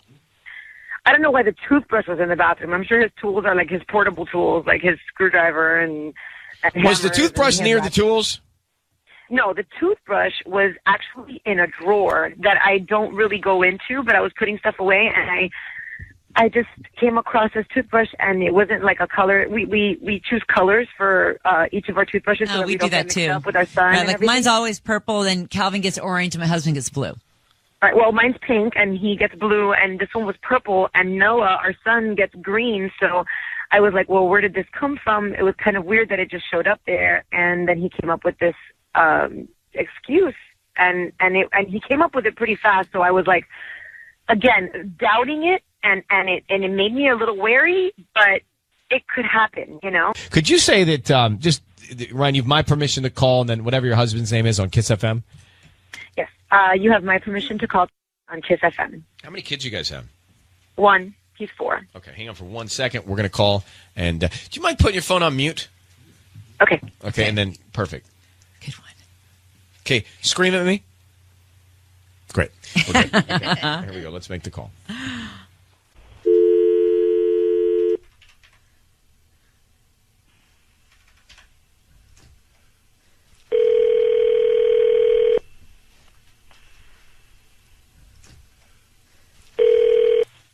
Hello? Hi, may I speak to Tommy? Yeah, this is he. Tommy, hi, good morning. My name is Patty, and I'm calling from Diamond Flowers. How are you? Fine. Yeah, fine. I'm actually calling you because you've been chosen to receive a free dozen roses. I'm calling 5 people today, and you're one of them. You can send the roses to whoever you want today at no charge, including the delivery. Plus, I am going to add extra 2 roses just for you. Because I found 2 extra roses, yeah. At no charge. I'm not going to ask for your credit card number or your billing address, just the name of the person you want to send them to and a note. My delivery shop just opened on Grand off the 57 freeway, so we're pretty close by. Okay, well, all right. Yeah, I guess because you're doing that. I'd like it to be sent to Leah, L-I-A. L-I-A? Yeah. So do you want red or white roses? Oh, red roses. Red roses, okay. God, what do you say to your wife? Like, what's a good thing to put for your wife? You know, like, I don't know. It's a short card, right? Yeah. Just maybe like 2 lines, max. Would work. Yeah, I guess just, you know, to my love, and everlasting, you know. Hey, Tommy, it's Ryan Seacrest and Ellen Kay. Hi, Tommy. Leah, your wife, is on mute. Thank you for sending the flowers to her. She has actually asked us to call you, and I need you to know that your voice is being broadcast on the radio right now. Leah, I had concern that maybe you were cheating on her. Are you? No. Okay. No, I'm not. I'm absolutely not. Well, we found underwear, a toothbrush, and a Jenna login. So can you explain all that? Sorry, I'm a little surprised here. I mean, I didn't. I've done nothing of the sort. That's something she's talking about. I mean, I even talked to her about it. I think she's. Look, I honestly think she's going through an insecure phase right now. I even feel bad to bring this out. I just think she's feeling really insecure about herself. You know, insecure. Why? She's on the line. Yeah, why insecure? It's just, honey. You know, ever since we've had Noah, it's just. I think you've just been more, you know, worried about me trying to go out and gallivant, thinking I'm missing out on a party or anything. It's nothing like that. I've told you this before. Listen, I'm just worried because all of these things, these indicators that, you know, something weird is going on. It's just, it's been, you know, recurring, and I don't know what else to think. So I had to do this so that you can let me know. I mean, I'm glad that you sent me the flowers, but I mean, what is going on? This computer thing is really stumping me. Listen, I love you, and you know that, and I've told you this before. Okay, look. When I went fishing with Joey the other day, right? It wasn't like anything out of the ordinary. You know what I mean? We got our clothes mixed up. Things like that happen. Wait, what do you mean your clothes? You got clothes mixed up. What were you doing on this fishing trip? And we found women's underwear. No, we have packs of clothes, and you know, you take your raincoat out, or you bring an extra pair of jeans, and sometimes you're in a pile and things get mixed up. So hold on for a second. Women's underwear was on the pontoon boat with you guys? No, there's no women's underwear on this pontoon boat. I was just. No, but Leah said she found. Leah, am I making this up? Yeah. That you found women's underwear, right? Yeah, about 3 weeks ago.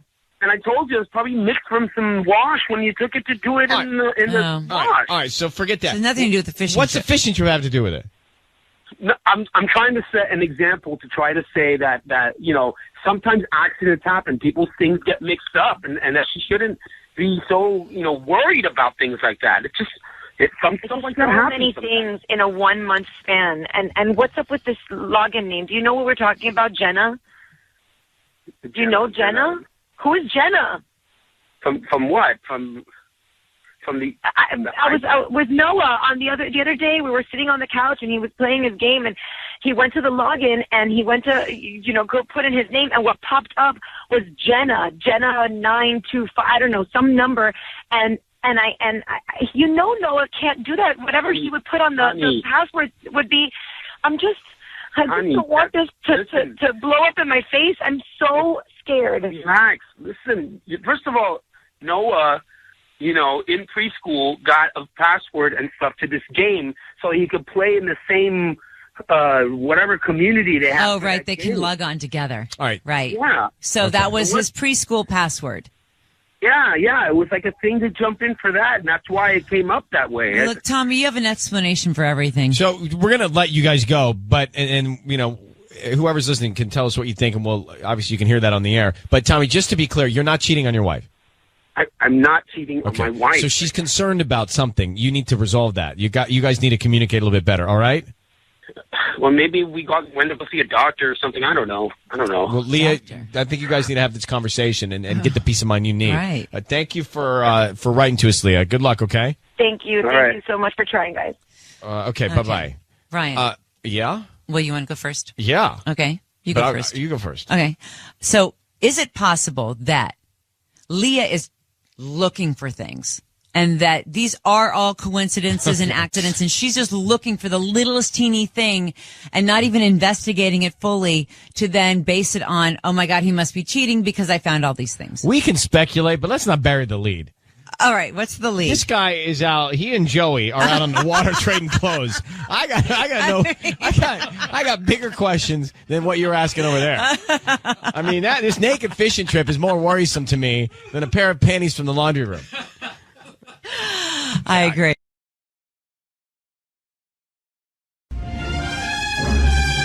All right, it's time for Ryan's Roses. Dear Ryan and Sissany, I've tracked my husband's phone for the past 2 weeks, and every night before he comes home from work, he stops off at an apartment complex in Van Nuys. Mm-hmm. He's there for 2 hours. When he comes home, he acts as if he just came from work. One day I went to the location and waited, and sure enough, I saw him pull up, the garage gate open. He pulled into the garage. I think he'd seen someone in there. Oh, my Laura goodness. In Sherman Oaks. I mean, Laura, I mean, we don't even need to do the Ryan's Roses call to tell you got a problem. I know. Can you stake out the complex? I mean, I've gone there, obviously, because that's how I figured this out. And I sat there for a while, and I didn't really see anyone come in or out. And he came out by himself. So I don't know. Do you think he has a remote into the complex, or someone's letting him in? That's what's interesting is that he gets no, into the he had gate. a remote. He had a freaking remote. And he's there for 2 hours at night. Yeah. And he makes up a story that he's just come home from work for you. Yeah, he keeps telling me work's been really crazy. I'm working late, and he just literally 2 hours every night. Oh. Well, best case scenario is maybe this is some sort of man cave, but it's there's not. no But best case scenario. Well, it is because then he wouldn't be cheating. No, there's no best case scenario. But he is lying about it, so that's not and great. he's got an extra apartment? Well, yeah, that's not great. But I'm just saying. It's all bad case scenario. What if he just is trying to have a man cave? I don't know. I'm not saying that it's great, but it's bad case scenario. We're going to make this call, Laura, to find out what's going on, but we have a real problem in your marriage. Hang on one sec. It's next. So, Laura, I can tell you that this is bad. Her husband is stopping off at some apartment complex for 2 hours every night. He's got a remote clicker to get him into the garage. And then he says he's just come home from work. He's lying to her already. Yeah. So who's he seeing in the apartment complex? What's he doing in the apartment complex? 2 hours? It's a lot of time. So does that mean he's not working those 2 hours? He's leaving early? Yeah. None of it adds up. I really don't know. How has he been acting at home? He's been acting weird. I mean, that's the thing. I felt like he was acting weird. That's why I started tracking his phone, and that's how I found this apartment in Van Nuys. Here's the deal, Laura. We're calling your husband. We're going to find out what's going on right now. We're going to offer him some roses. Be very quiet until we tell him he's on the air, okay? Okay, thank you. I need you to say, Ryan, you have my permission to call, and then his name on Kiss FM. Ryan, you have my permission to call on Kiss FM. All right, here we go. Sis, good luck. Mm-hmm.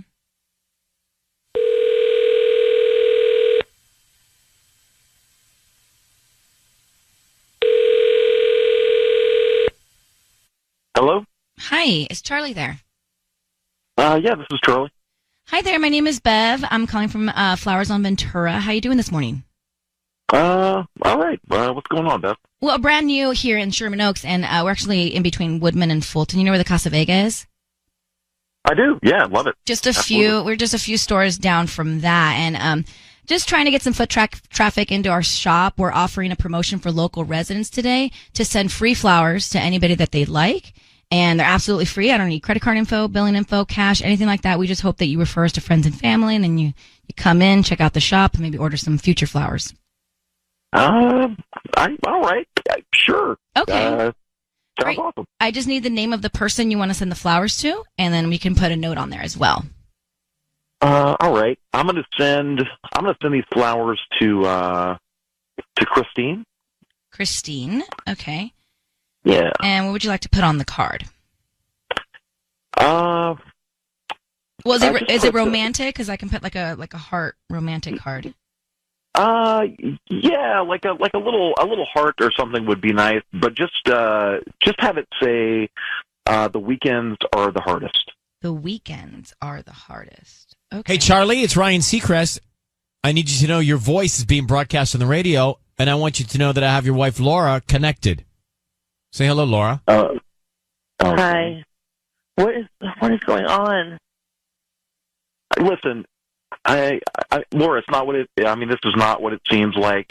I don't want you to freak out. Christine, I don't understand. Well, I mean, listen, we have a coworker, and she has not been well, and we really just been taking turns taking care of her. Taking turns. You haven't been taking turns. You've been there every day for 2 hours every night. Yeah, Charlie, so here's the thing. Laura has followed you into this apartment complex, and she knows you're there for 2 hours every night. So how long has the affair been going on? I mean, listen, it's not. I mean, it's. I didn't plan for this. Well, I'm sure you didn't plan for this. We didn't plan for this either, but here we are. So you're seeing a woman every evening on the way home from work? Is that the deal? It's a coworker of mine. She had a close family member pass away, and we kind of it did start out my coworkers and I going and hanging out with her, but it's just I don't know. Well, I'm less concerned about how it started. How's it going now? What's happening now? Huh? It's turned into something more. I mean, we're really just talking and hanging out, but yeah. What does the weekends are the hardest mean? Like, is it that hard? Like, it's really hard for you to spend time with your wife. Your wife. So, Laura, I mean, listen, I mean, I don't know. I mean, I'm honestly conflicted. You're conflicted. I mean, talking about. I'm developing feelings for this woman. I am, but I mean, obviously, I love you. I mean, you're my wife. I mean, not for long if you don't figure this out. Have you been with her? No. You haven't been in her bedroom? No. Charlie, I can't understand how you're having a normal conversation here about this right now. Like I'm on the phone ordering socks. Totally. You're stopping to see Christine. You're developing feelings, and you don't know what to do about it because you're married. Is that what you're saying so calmly? Yeah. I mean, that's my situation. I mean, let me tell you something, Laura. Wow. We got problems.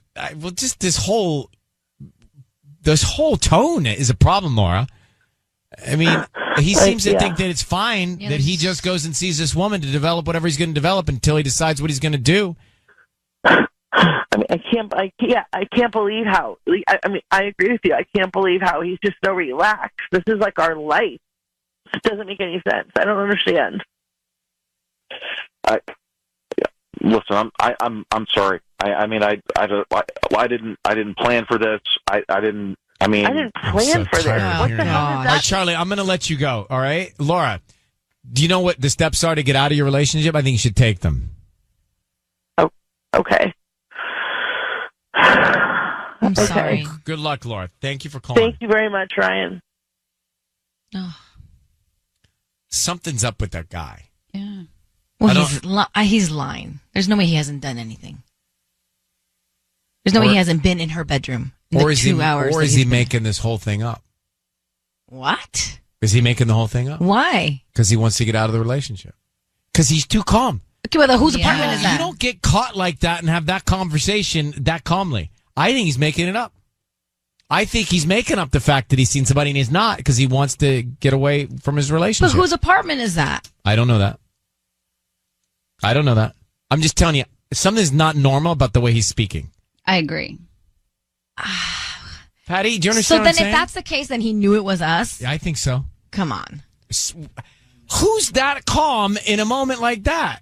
Like it's almost like he knew it was coming and he had this whole story concocted because he wants to leave his wife. Do you understand, Patty? Yeah, I see what you're saying. I get it. But why would he be spending hours inside this apartment? Somebody's in there. Well, or maybe it's his place. Maybe it's his place. Maybe it's his place. That's what I said earlier. Yeah, maybe. I just don't think there's another woman with that guy. Well, who's this chick he sent the flowers to? Nobody, because he made it up. Made it up. It's the only thing that can explain how he was acting. Right. I think after some time, some of these guys are catching on that it's us.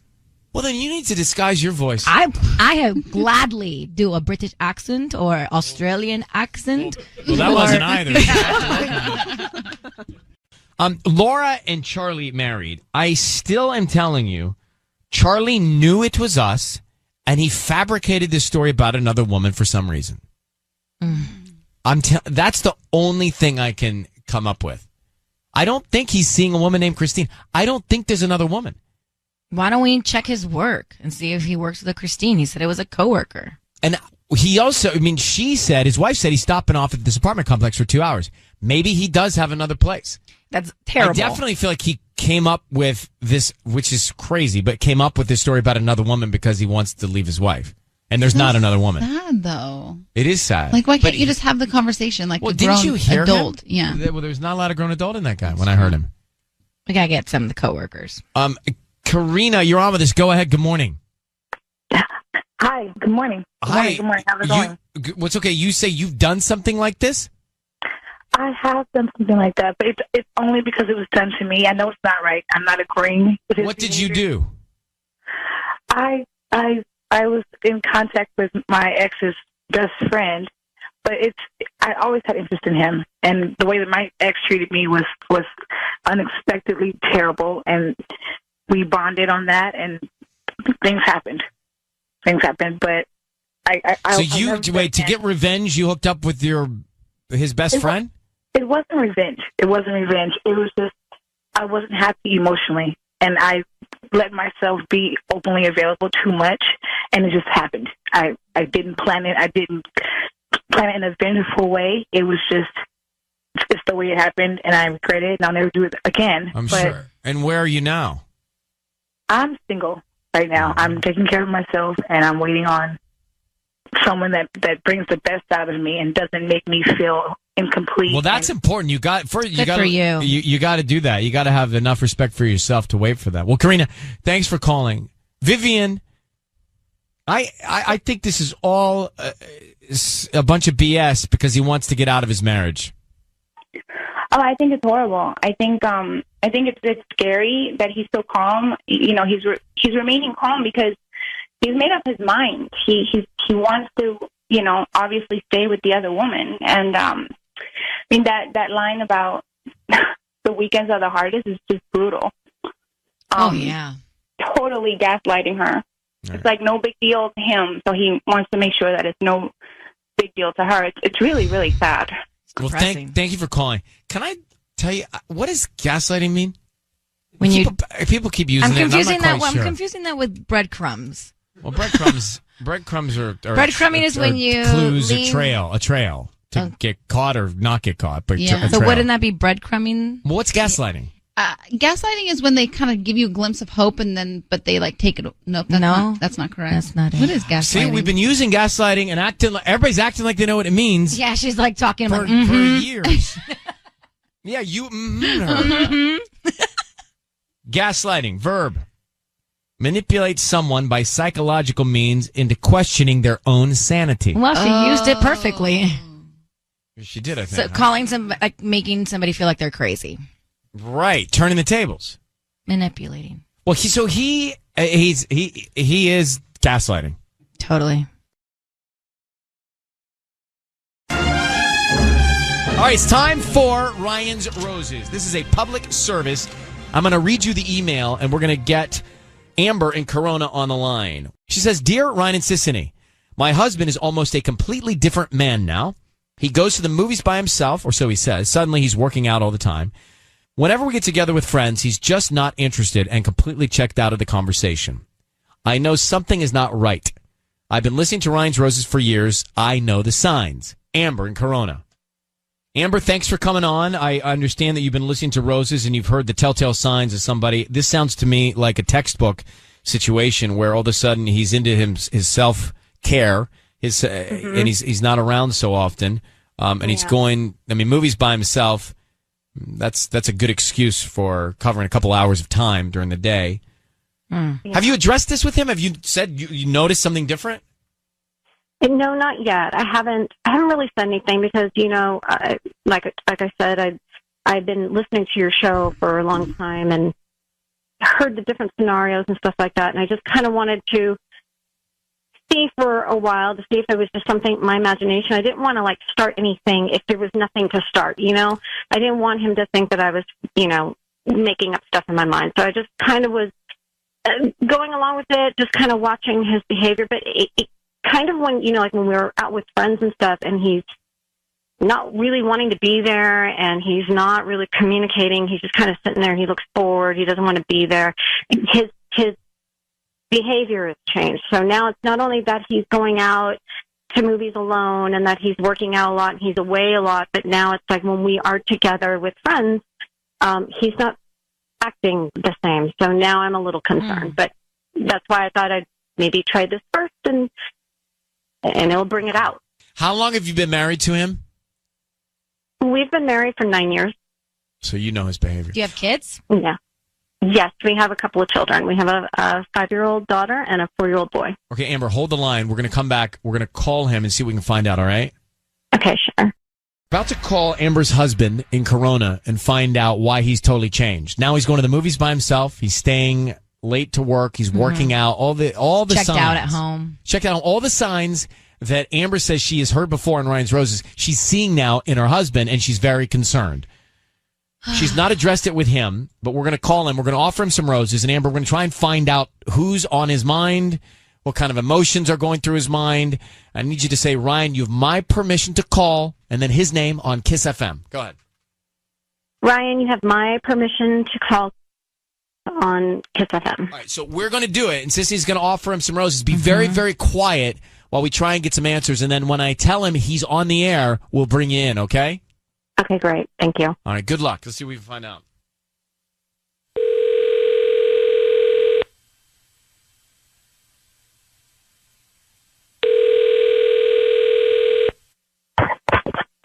Hello? Hi, is this Keith? Yes, Hi, Keith. My name is Allie. I'm calling from Crown Bloom. How are you doing this morning? I'm doing fine.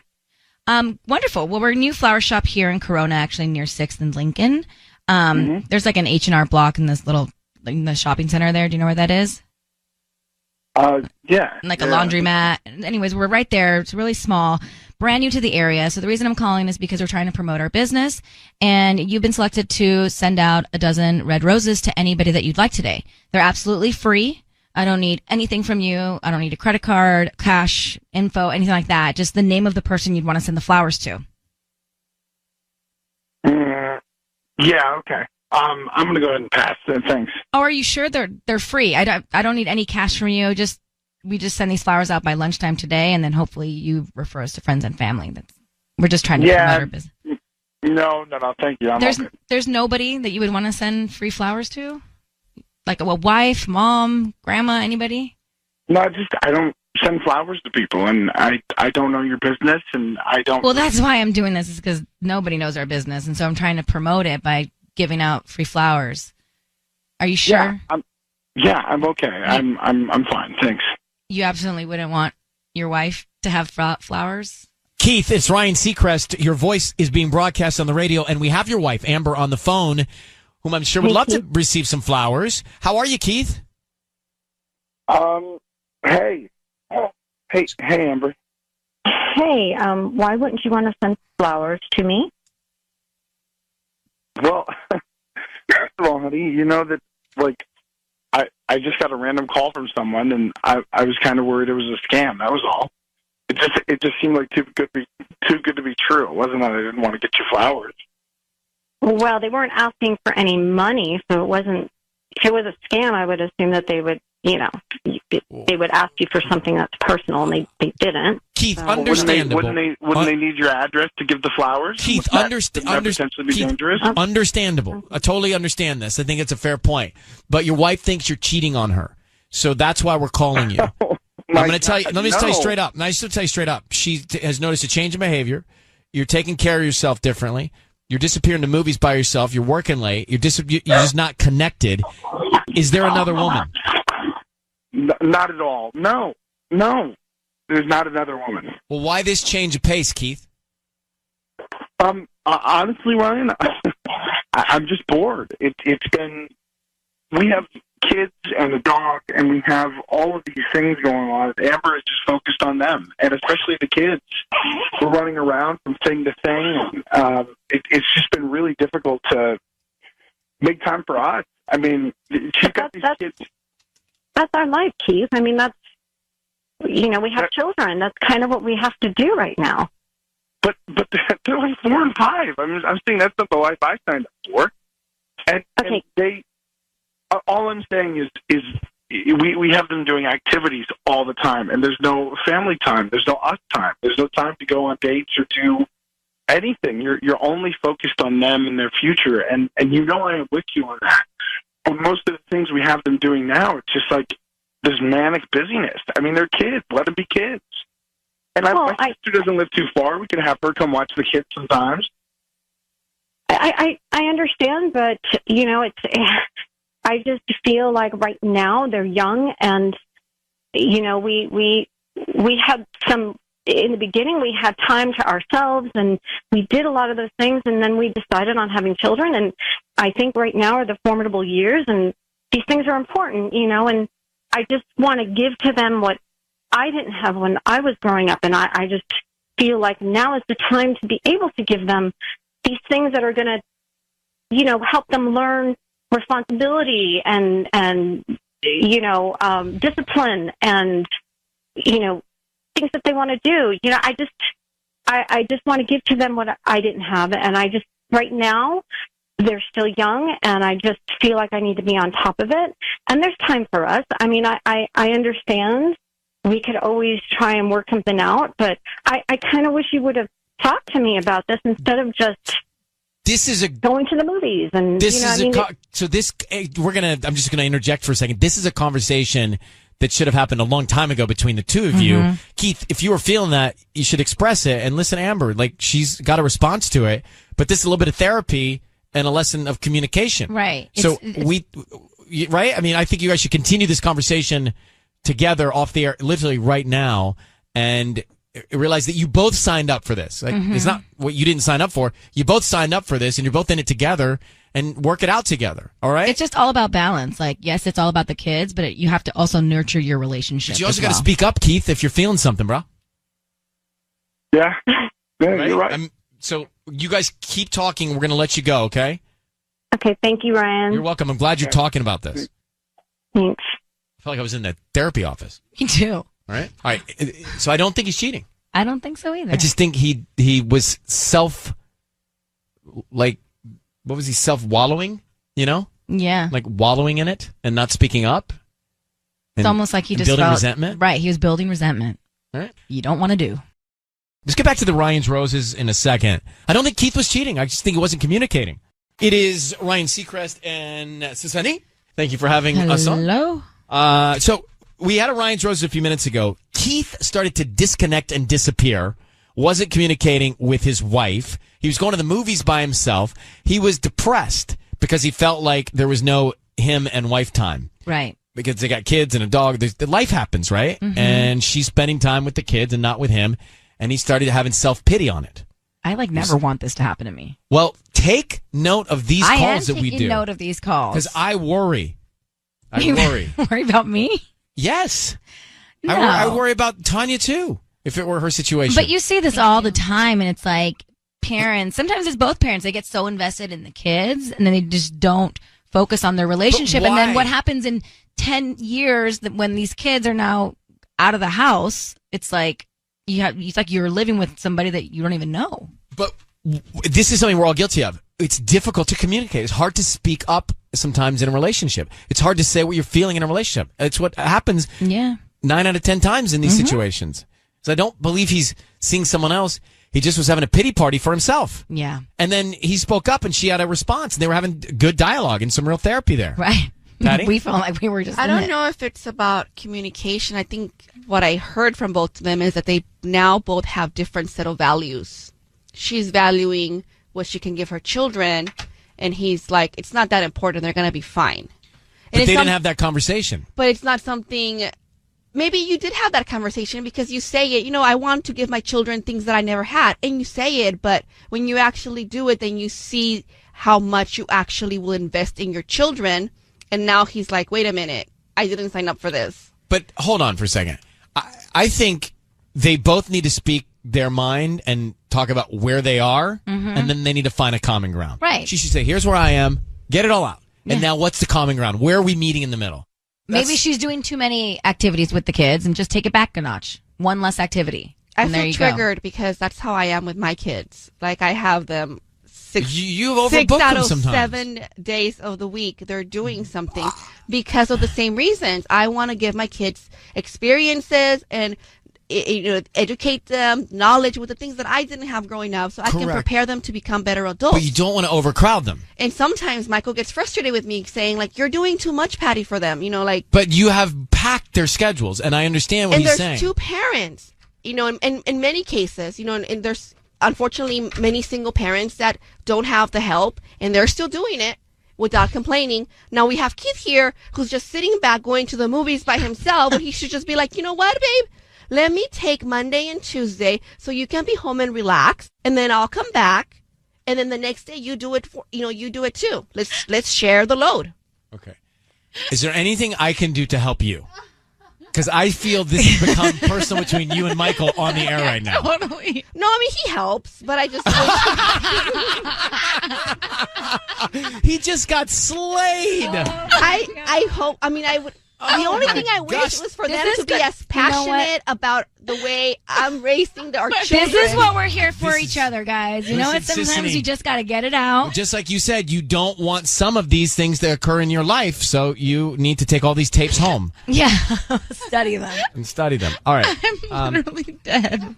You should see Tanya's head just swiveling back and forth between everything here. Watching tennis, I'm watching a tennis match. But I know I'm right. Keith should just stop but complaining yeah. and help his wife lift up this load. Common ground. Again, a conversation you need to have with him. Michael probably doesn't want them to be so overloaded with things. No, it's not that. No, It's that he's not.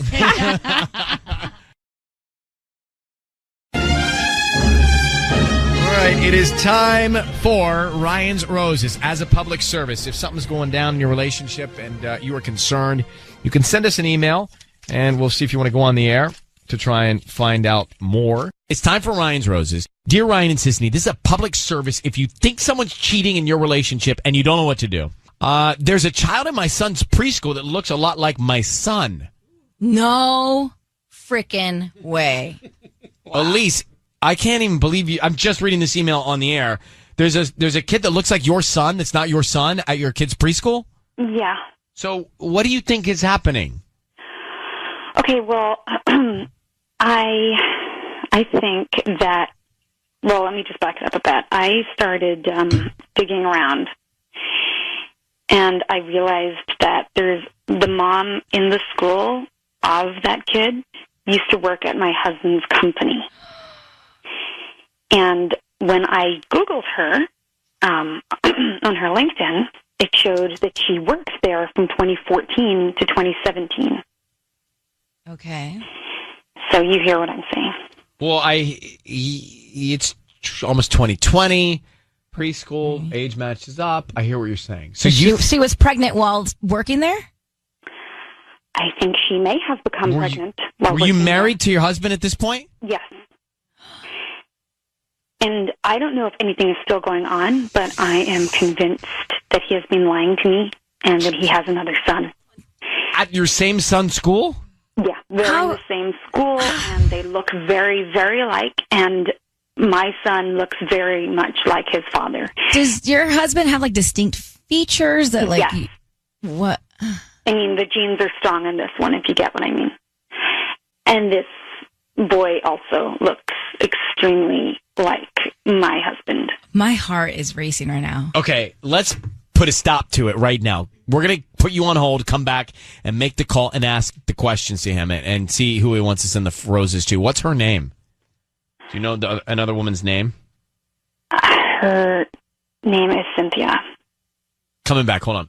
Let's do this call now. It's time for Ryan's Roses. So Elise in Hacienda Heights thinks that her husband has had a child with another woman because there is a little boy that looks like her son at the preschool, and that her husband's been lying about this because Cynthia and her husband work together, and this could be shocking and very, very hurtful. I feel uncomfortable, really. Well, Elise, I need you to say, Ryan, you have my permission to call, and then your husband's name on Kiss FM. Go ahead. Ryan, you have my permission to call my husband. Okay. We're going to call him. Sisney is going to ask him who he wants to send the roses to. You said the woman he used to work with, that could be the mom of this little boy that was with your husband, is Cynthia. Yeah, I saw that it's her birthday this week, so I thought, this would be a good time to try this as any, right? Are you sure you want to do this? Yeah, I am. You know what? It is taking me the longest time to just get the guts to do this, but look, it's her birthday this week. Let's just do this. Okay. We're going to make the call now. Be very, very quiet. We're going to have you hear everything. Sisney is going to offer the roses, and we're going to find out who he sends them to and what he puts on the card. So remember, she and her husband have a son at this preschool. There's another little boy that looks like their son, and she thinks that her husband has had a child with the woman that he used to work with. The timing matches up. Okay, be very quiet. Here we go.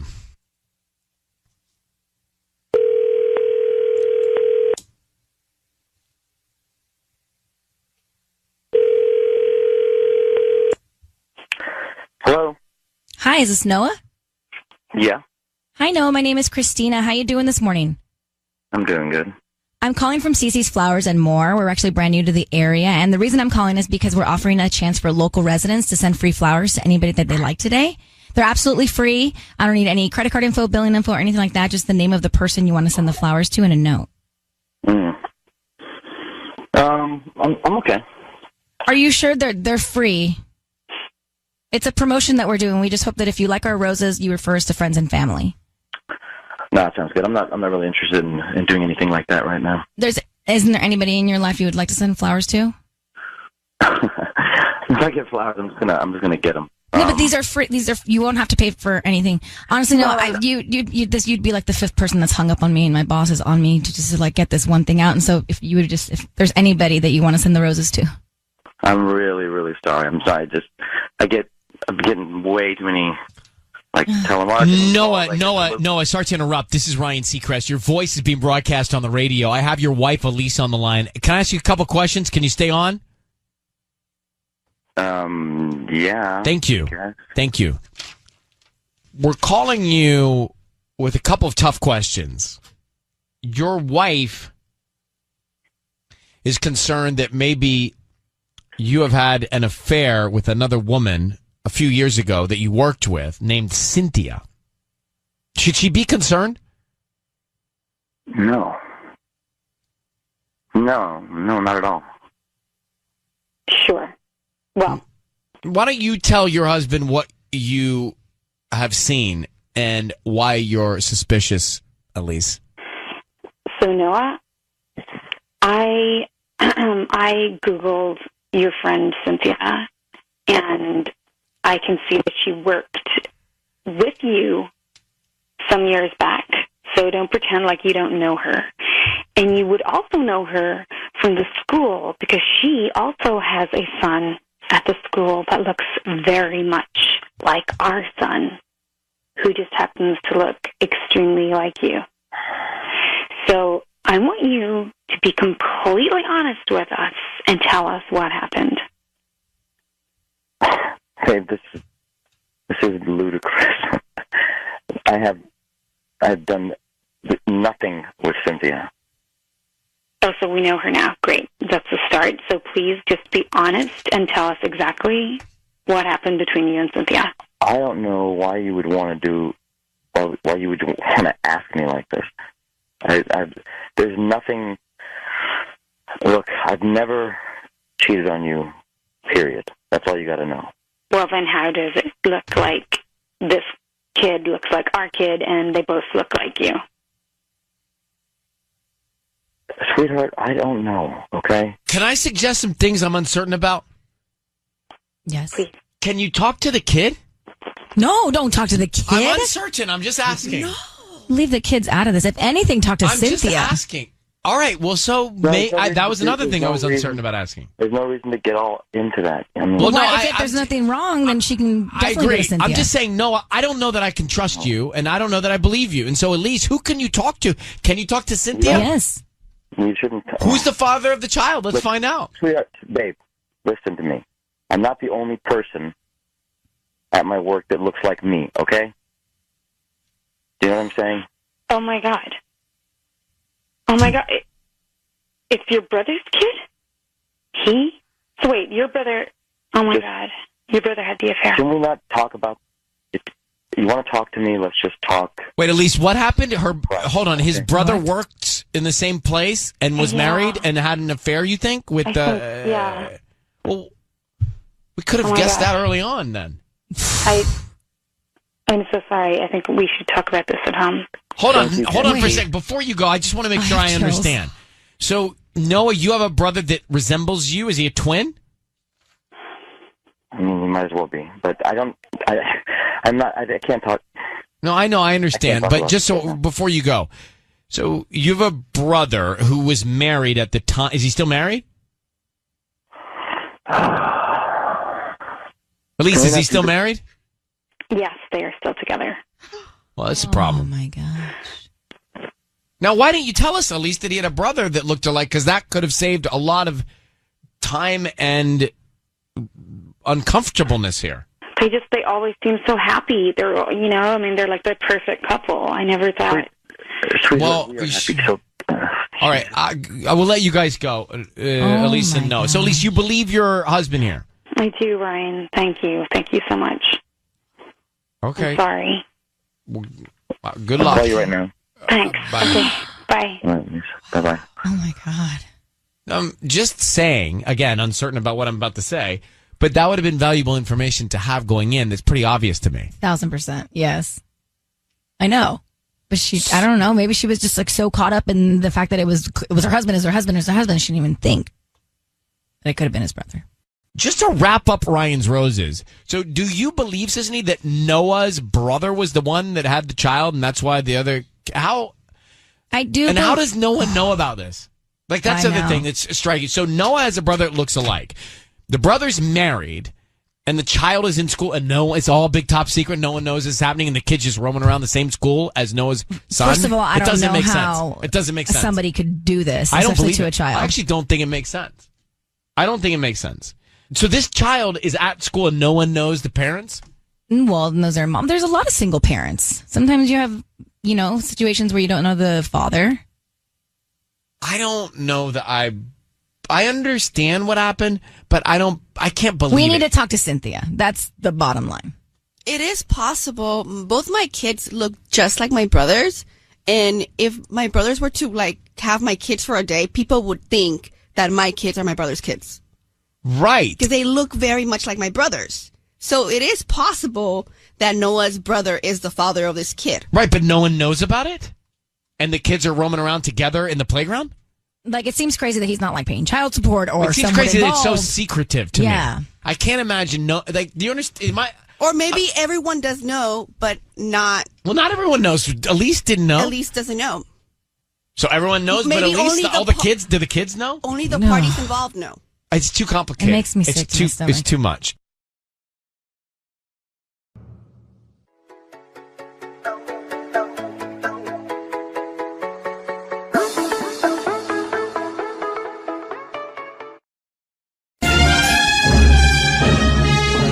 .1027, it's Kiss FM. Are you up for this? Because it's time for Ryan's Roses.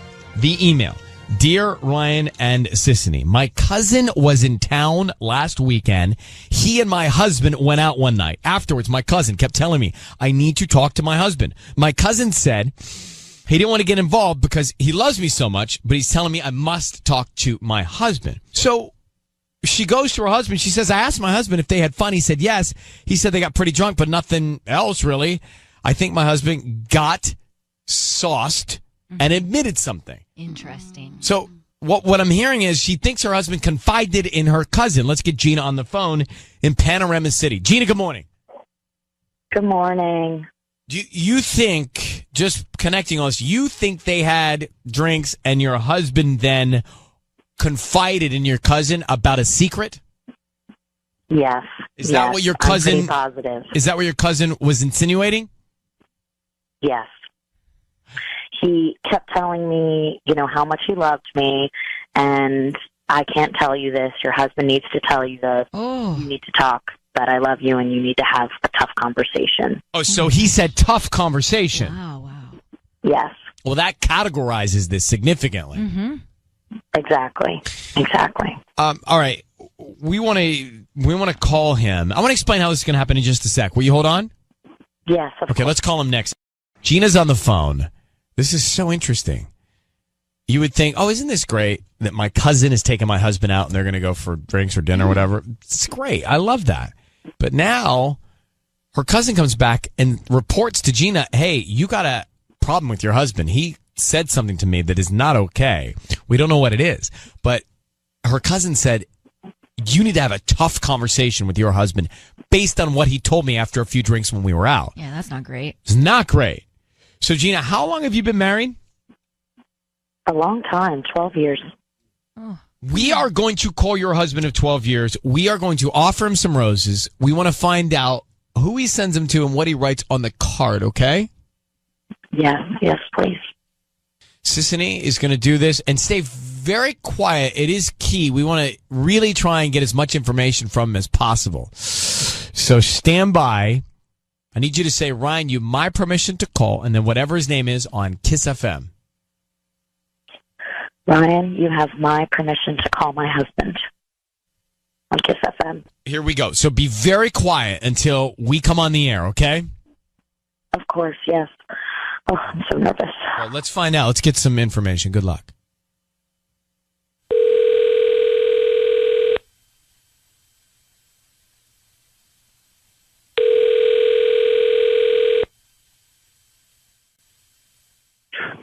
Hello. Hi, can I speak to Tommy? Yes, this is Tommy. Hi, Tommy. My name is Tamara. I'm calling from the Enchanted Garden here in Panorama City. We're a new flower shop. How you doing this morning? I'm good. A little tired, but I'm good. Nice. Well, we're actually right off Roscoe near Woodman. You know where the Cocos is? Yeah. So we're right there, and we're brand new to the area. Basically, we're promoting our new delivery service, and we're giving away a dozen red roses that you can actually give to anybody that you'd like today. They'll receive them by lunchtime. I just need the name of the person that you'd want to send them to. Okay. Melissa. Okay. Nice, Melissa. And then we actually have a bunch of different cards that you can choose from like birthday, anniversary, love or romance? Any specific cards, or just blank? A romance one, like nothing too crazy, but Yeah, it's just really subtle. It just has like some flowers on it. Okay, I can do that. And what would you like to put on the note? thinking of you, and then just my name Tommy. Tommy, it's Ryan Seacrest. Your voice is being broadcast on the radio. We have your wife, Gina, on the line. Who is Melissa, and why are you thinking of her? What's going on, Tommy? What? Tommy, are you cheating on Gina with Melissa? No. What's going on? I know. I mean, I know all of this. David told me everything. He told me about your conversation that night, and that's why I'm calling and doing this. So who is Melissa? Melissa's no one. No one. Just like what's going on? So you're sending no one flowers? That makes absolutely no sense. Tommy, listen. Your wife knows what's going on, and she just wants to hear it from you because she went out. There's nothing going on. Well, that's not what David told her. David said that you said some things when you were with him about this, and this is a tough conversation, is what David said. So let's just be honest here. What is going on with you and Melissa, and what are you doing? Nothing's going on with me and Melissa. She's a nice receptionist, okay? That you're thinking of? And you're sending flowers to? Roses to? Red roses, and on a romantic card. All right, this is ridiculous. Okay, David and I had a conversation, but he's the one that's cheating. Okay, this is ridiculous. Wait a minute. What do you mean he would never cheat on Erica? You really think that? Because that's literally that's what our conversation was. We got hammered the other night, and he started. I guess like he felt guilty about it or something. And he just started. No, this is deflection. This is deflection, Tommy.